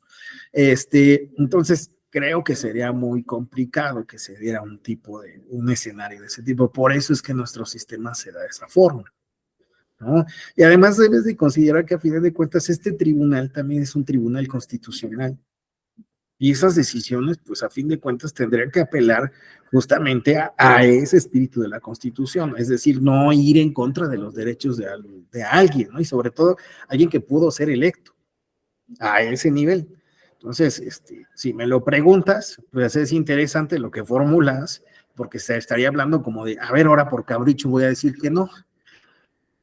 Y desde mi punto de vista, pues no es válido, pero no creo que se pueda dar una decisión tan, ¿cómo se diría? Del ánimo, ¿no? De las, pues más, creo que sería dificilísimo, por lo tanto no lo considero. Uh-huh. Ok, bueno, ¿alguna otra pregunta? Es que como que veo que se me pausan, creo que mi internet anda mal, ¿verdad? ¿O si me escuchan? Sí, perfecto. Bueno, vamos a continuar con la presentación, ya veo que se mueve. Perdón, es que se me habían pausado. Continúo. Gracias, Jesús Guadalupe. Dice, sí, no escucho fuerte y claro. Bueno, salas regionales. El juicio electoral que se presenta, a ver, esto sí va aquí. Aquí estamos, aquí en salas regionales. El juicio electoral que se presenten en contra de actos y resoluciones de la Autoridad Electoral Federal, con excepción de los órganos centrales de el INE. Entonces, ¿aquí qué va a resolver? Sí, actos y resoluciones del INE, pero que no sean de órganos centrales, ¿no? El juicio electoral que se presente en las elecciones federales de diputados y diputadas, senadores y senadoras, por el principio de mayoría relativa. Los juicios de revisión constitucional por actos o resoluciones definitivos y firmes de las autoridades competentes para organizar, calificar o resolver las implicaciones en los procesos electorales de las entidades federativas, diputaciones locales y ayuntamientos. Entonces estamos hablando de cómo llegan, ¿no?, esos asuntos locales. El juicio electoral promovido para la protección de los derechos político-electorales de la ciudadanía, resolver en la esfera de su competencia la no aplicación en casos concretos de leyes electorales, también van a tener esta facultad las salas regionales, resolver los asuntos relativos a partidos políticos y agrupaciones políticas locales, los procedimientos especiales sancionados previstos en la LEGIP. Y aquí pues estamos hablando de la sala regional especializada. ¿Cómo quedaría bajo el cuadrito que les había presentado anteriormente? Pues bueno, respecto de actos y resoluciones de órganos descentralizados del Instituto Nacional Electoral, pues funcionaría como única instancia. Esto es a través de un juicio electoral, diputaciones y senadores de mayoría relativa, pues también de cuestiones que atiende el INE en primera instancia a través de juicio electoral, diputaciones locales y municipios, esto que resuelven las autoridades locales como segunda instancia. Esto pensando también, pues bueno, en el caso de los tribunales locales, ¿no? Cuando se trata de cuestiones de tribunal, que resuelven los tribunales, que vienen de tribunales locales, pues aquí operaría como esta segunda instancia, por eso sería una cuestión de un JRC. Derechos político-electorales y violencia política de género, pues bueno, de partidos políticos o de los OPLES como única instancia a través de juicio electoral. Entonces, de esta forma quedarían estas competencias de la sala regional. Me voy a ir un poquito rápido para poder llegar a lo de la inaplicación de las normas, y ya nomás quedan como 20 minutos. Procedimiento especial sancionador, bueno, pues ustedes saben que es un procedimiento seguido a manera de juicio, que tiene como finalidad depurar esos actos que contravienen el desarrollo del proceso electoral y pues bueno, están incidiendo en cuestiones como uso de recursos públicos, propaganda política o electoral e incluso violencia política de género, ¿no? Que son medios también. Bueno, situaciones que se presentan durante las campañas, el desarrollo de las campañas electorales. ¿Cuál es su regulación? Pues bueno, se establece, nace en el año 2007, después tendríamos una reforma constitucional y legal que lo retoma, nace en 2006 por vía de jurisprudencia, después se retoma constitucional y legalmente en la reforma de 2006-2007. En ese entonces se establece nada más que lo resuelve el INE, posteriormente en la 2014, pues bueno, quien va a sustanciar es el Instituto Nacional Electoral y va a resolver el TPJF a través de la sala regional especializada. Es por eso, esa situación que se dio a raíz de esa reforma de 2014 que podemos ver el aumento de criterios respecto de temas que anteriormente no es que no existieran, es que, bueno, el Consejo General del INE, o como se seguía este procedimiento, pues bueno, no emitía jurisprudencia, ¿verdad? Ni estaba estableciendo estas líneas jurisprudenciales. Después derivaban en las salas, pero pues bueno, a raíz de que fue resuelto por la sala regional especializada, sí vemos un aumento de criterios respecto a diferentes temáticas que se resuelven en esta sala, como pueden ser, y temas muy novedosos, como puede ser el uso de las redes sociales. Entonces, ahí de medidas que impactan a las redes sociales, medidas que pueden restringir a estos instrumentos, a estas tecnologías de la información y de la comunicación en su vertiente de plataformas sociales. Bueno, entonces, por eso es que vemos ese boom, ¿no? ¿Qué es lo que se resuelve? Pues bueno, violación a lo establecido en la base tercera del artículo 41. Esto, pues bueno, sería cuestiones de comunicación política, así como el párrafo 7º y 8º del 134 constitucional. Y esto tiene que ver con uso de recursos públicos, propaganda personalizada, ¿no? Y la idea de equidad en la contienda. Contravención a las normas sobre propaganda política o electoral, actos anticipados de precampaña o campaña, aunque también les he señalado que aquí aplicaría la cuestión de tiempo de veda electoral. ¿No? Y sobre todo porque ya vimos ahí un partido de color verde, ¿no? Que le ha entrado a hacer dinámicas con influencers, ¿no? Para que ahí digan el verde y el verde y el verde y el verde, ¿no? Y demás, pero ese caso lo abordan por el plomado. Y a partir de 2020, pues bueno, las quejas o denuncias por violencia contra las mujeres en razón de género. Esto es la procedencia, pues vemos esta reforma del 2020 sobre paridad y violencia política de género, pues impactó en la LEGIPE, en otras leyes, pero en el artículo 247 se señala la propaganda político-electoral que realicen los partidos políticos, las coaliciones, las personas candidatas y precandidatas, deberá abstenerse de expresiones que calumnien, discriminen o constituyan actos de violencia política contra las mujeres en razón de género. Entonces también ahí vemos. Términos muy generales, el PES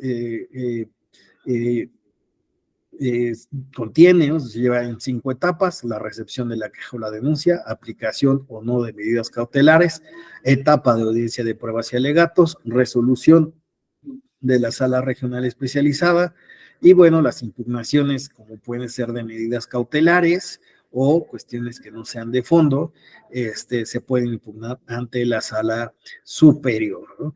Y a su vez, pues bueno, ya cuando exista la resolución, también puede ser controvertida ante la SS. Medios de impugnación en materia electoral, pues bueno, veíamos que pues bajo lo que era la ley del sistema de medios de impugnación, pues teníamos todos estos medios. El recurso de revisión, que pues bueno, se resolvía por el Instituto Nacional Electoral y eventualmente podía llegar a resolverse por el Tribunal Electoral, Poder Judicial de la Federación, por una cuestión de tiempos, ¿no? Sobre todo, pues cuando era ya la jornada electoral, pues bueno, se sumaba, ¿no? A los medios que resolvía la sala superior. También teníamos el recurso de apelación, recurso de revisión del procedimiento especial sancionador, juicio de inconformidad, recurso de reconsideración, juicio para la protección de los derechos político-electorales del ciudadano, juicio de revisión constitucional, juicio para dirimir los conflictos o diferencias laborales entre el Instituto Federal Electoral y sus servidores, y el juicio para dirimir conflictos con los trabajadores del TEPJF. Todos estos los resolvía el TPJF. Bueno, que digo, los traigo a colación porque la realidad es que no sabemos qué vaya a suceder, ¿no? Entonces, en una de esas que ahorita que el tribunal ha estado resolviendo por JI y por JRC, en un momento otra vez vamos a tener otro listado, no sabemos, ¿no? Cómo quedará esta situación, ¿no? Mientras tanto, Ayrton, por favor. Sí, muchas gracias. Tengo una pequeña duda. A lo mejor es un poco más su opinión. En todo caso de que la segunda parte del plan B, supongamos, la Suprema Corte no determina su inconstitucionalidad pese a que ya se pronunció de los procedimientos, de las violaciones graves al procedimiento legislativo que aplican tanto en la primera parte como en la segunda. Pero supongamos que ese día la Suprema Corte se saca un criterio medio complicado. Con este cambio del modelo de medios de impugnación, que prácticamente todos se convertirían en juicio electoral, ¿consideraría que podría haber una violación a la tutela judicial efectiva? Muchas gracias. Buena pregunta, Ayrton, porque mira, es que esto nos llevaría, mira, si me lo permite rápido, voy a tomar 3 minutos para opinar al respecto. Y esto, pues bueno, lo hago todos. Miren, pensemos, el sistema de medios de impugnación, ¿no? Lo que se llama como sistema de medios de impugnación se fue generando por las necesidades, ¿no? Que pues en su propio momento, pues bueno, tuvieron los justiciables, ¿no? Recordemos en esa tablita que coloqué, pues bueno, que existían al principio, pues simplemente hay unos recursos, ¿no? Para pelear cuestiones netamente de la jornada electoral o cuestiones que tenían que ver con el cómputo y el escrutinio, eso así inició.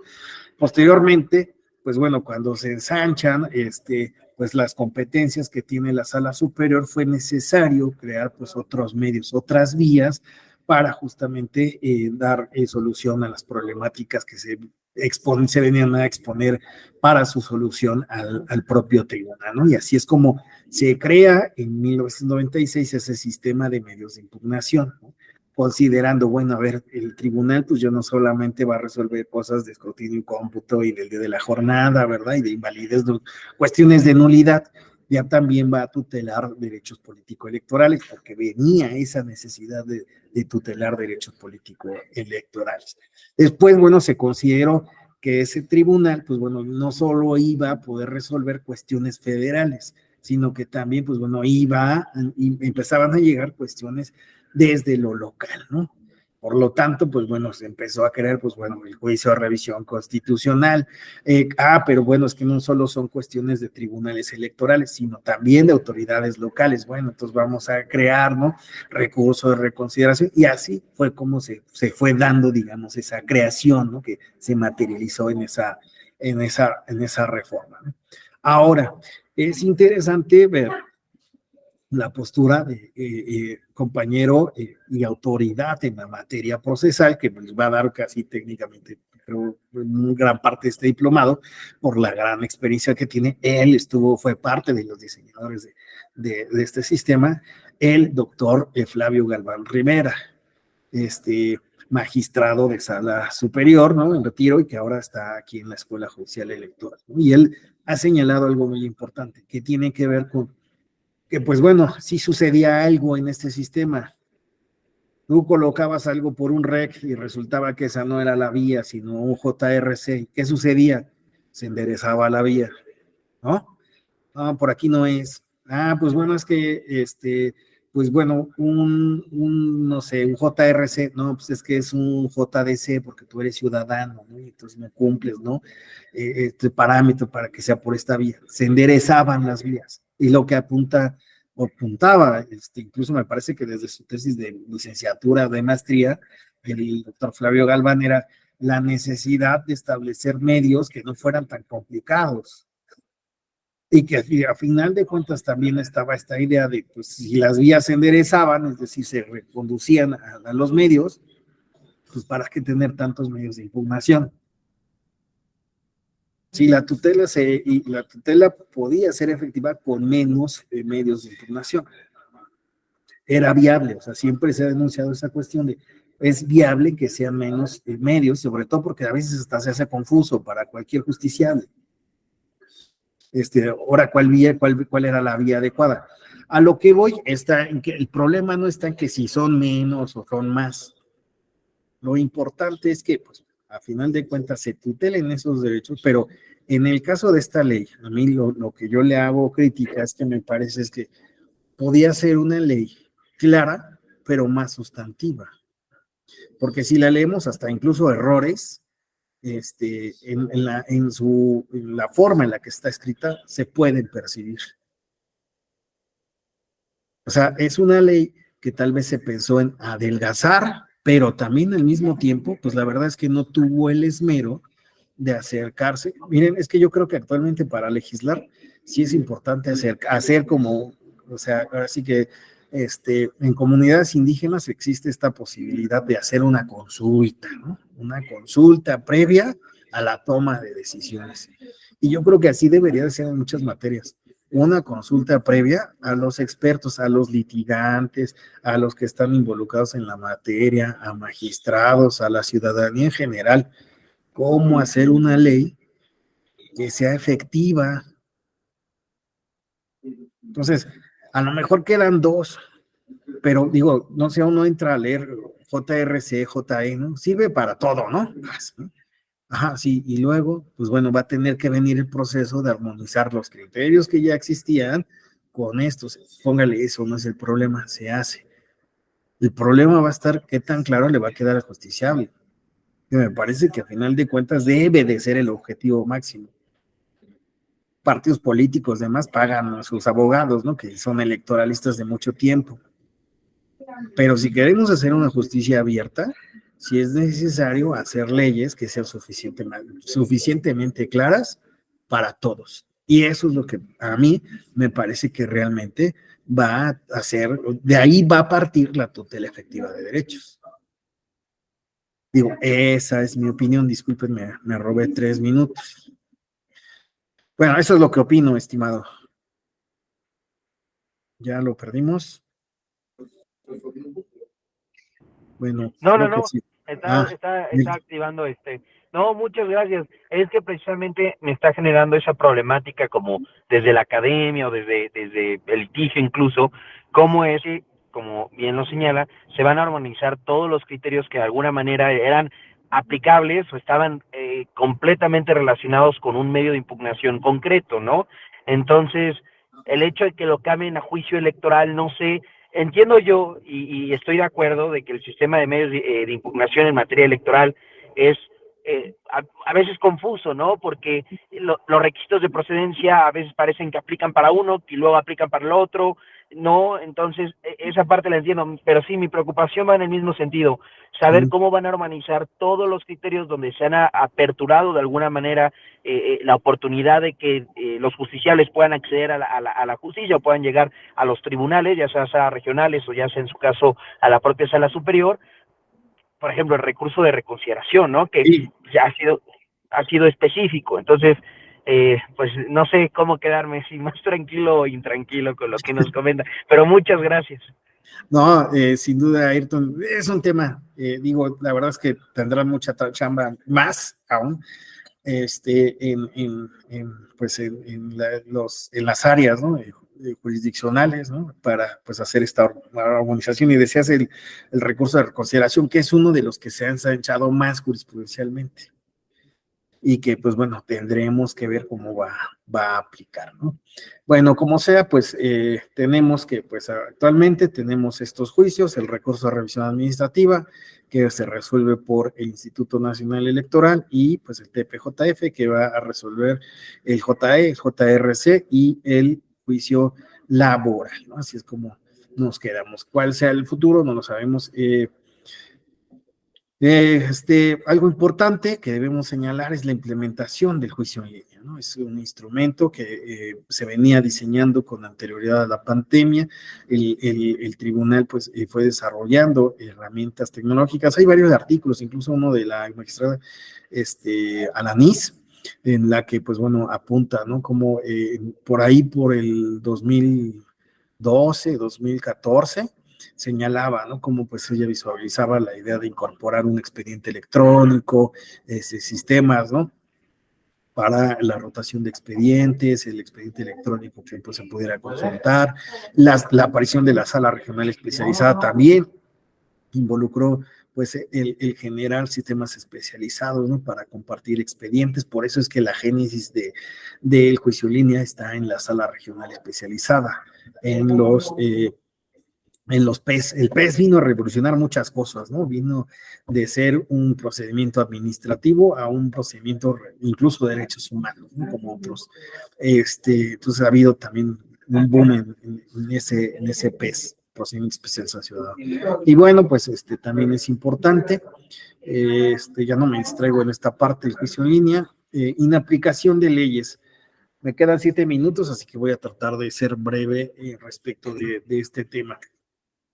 Señalo, el desarrollo del control jurídico electoral en México ha tenido distintas formas de ejercerse y varias etapas en las que se pueden rescatar al menos 3 principales. La primera etapa solo se aplicaba el control abstracto y concentrado de constitucionalidad de las leyes electorales, de las leyes en materia electoral por acciones de inconstitucionalidad. Sin embargo, a pesar de los criterios emitidos por la Suprema Corte de Justicia de la Nación, el TPJF, antes de la reforma de 2007 y 2008, y la de Derechos Humanos de 2011, aplicó el control de constitucionalidad y convencionalidad a través de los principios rectores que hicieron efectiva su aplicación. El propio tribunal fue el que empezó a hacer su control.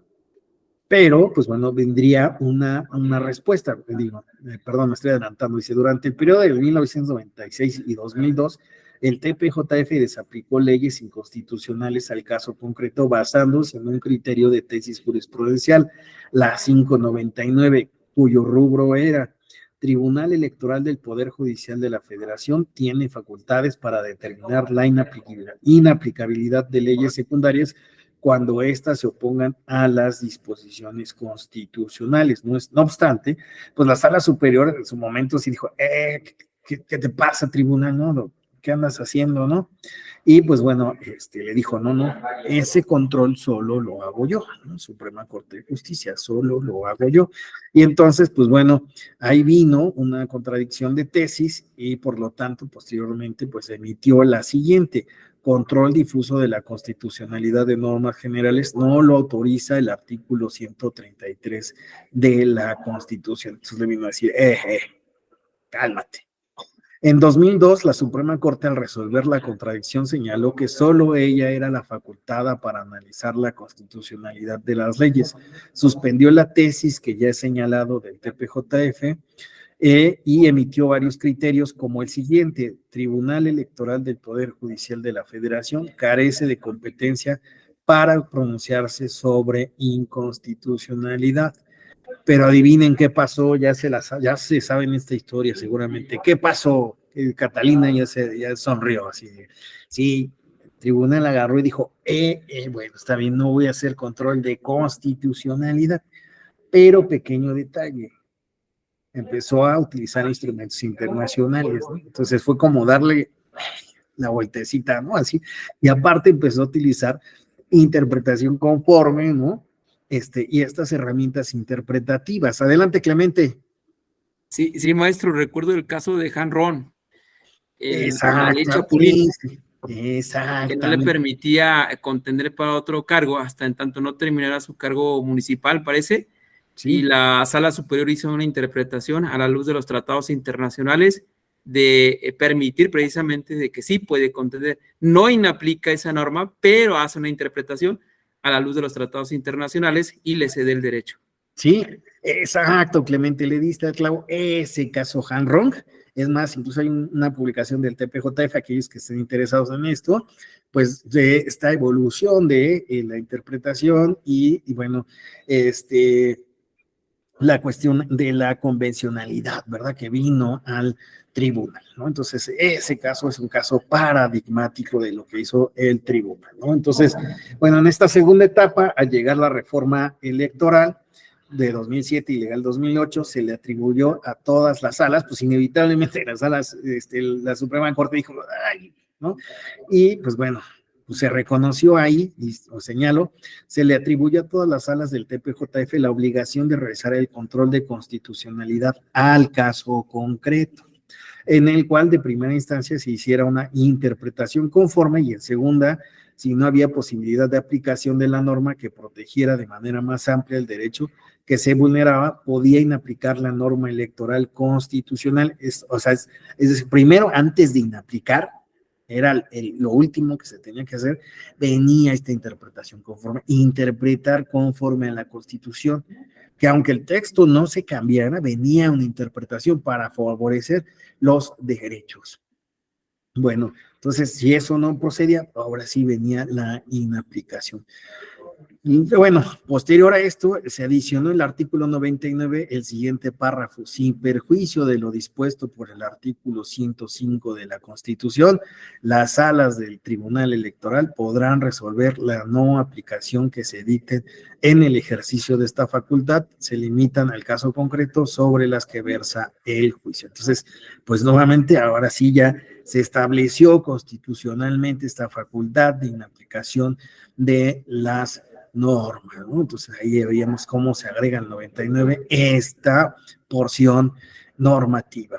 Tercera etapa, pues a partir de la reforma constitucional en materia de derechos humanos y la interpretación que hace la Suprema Corte de control de constitucionalidad y de convencionalidad en el expediente 912, se habla de un control difuso en materia electoral al caso concreto que deben aplicar todas las autoridades, ¿no? Recordemos que viene este cambio en el artículo primero, ¿no? Y dice todas las autoridades, ¿no? Deben de cuidar estos derechos humanos, ¿no? Entonces ahí, pues bueno, ahora las autoridades estatales, bueno, autoridades electorales estatales y federales, ¿no? Tanto administrativas como jurisdiccionales, deben de tener este control de constitucionalidad, ¿no? Sin embargo, los tribunales electorales son los que pueden inaplicar las normas que sean inconstitucionales, ¿no? Me hubiera gustado, digo, lamentablemente se empalmaron las sesiones, pero me hubiera gustado abordar más este punto. Adelante, Clemente. Sí, sí, maestro, nomás abonando a lo que decía, también la Sala Superior tiene una tesis 2 del 2022, que dice: inaplicación de normas partidistas, los órganos internos de justicia interna tienen facultades para inaplicar su normativa cuando sean contrarias a derechos humanos de fuente constitucional o convencional. Eso quiere decir que también los partidos políticos, a través de sus órganos de impartición de justicia intrapartidaria. Muchísimas gracias. Sí, Clemente, fíjate, y esto viene con la evolución de que ha sido cómo entender a los partidos políticos, ¿no? Lo que los partidos políticos no tienen, no necesariamente se les debe de entender como un orden, ¿no? Que esté afuera de la posibilidad de vulnerar derechos, ¿verdad? Pues no, también están dentro de, y esa es la lectura que ha sido muy interesante. Clemente, ahí tienes que escribir un artículo sobre esa evolución, ¿no? De la tutela de los derechos político-electorales en el ámbito interno de los partidos políticos. Bueno, a lo mejor no solo Clemente, sino alguien más, ¿no? Y lo pueda compartir en Axis, ¿verdad?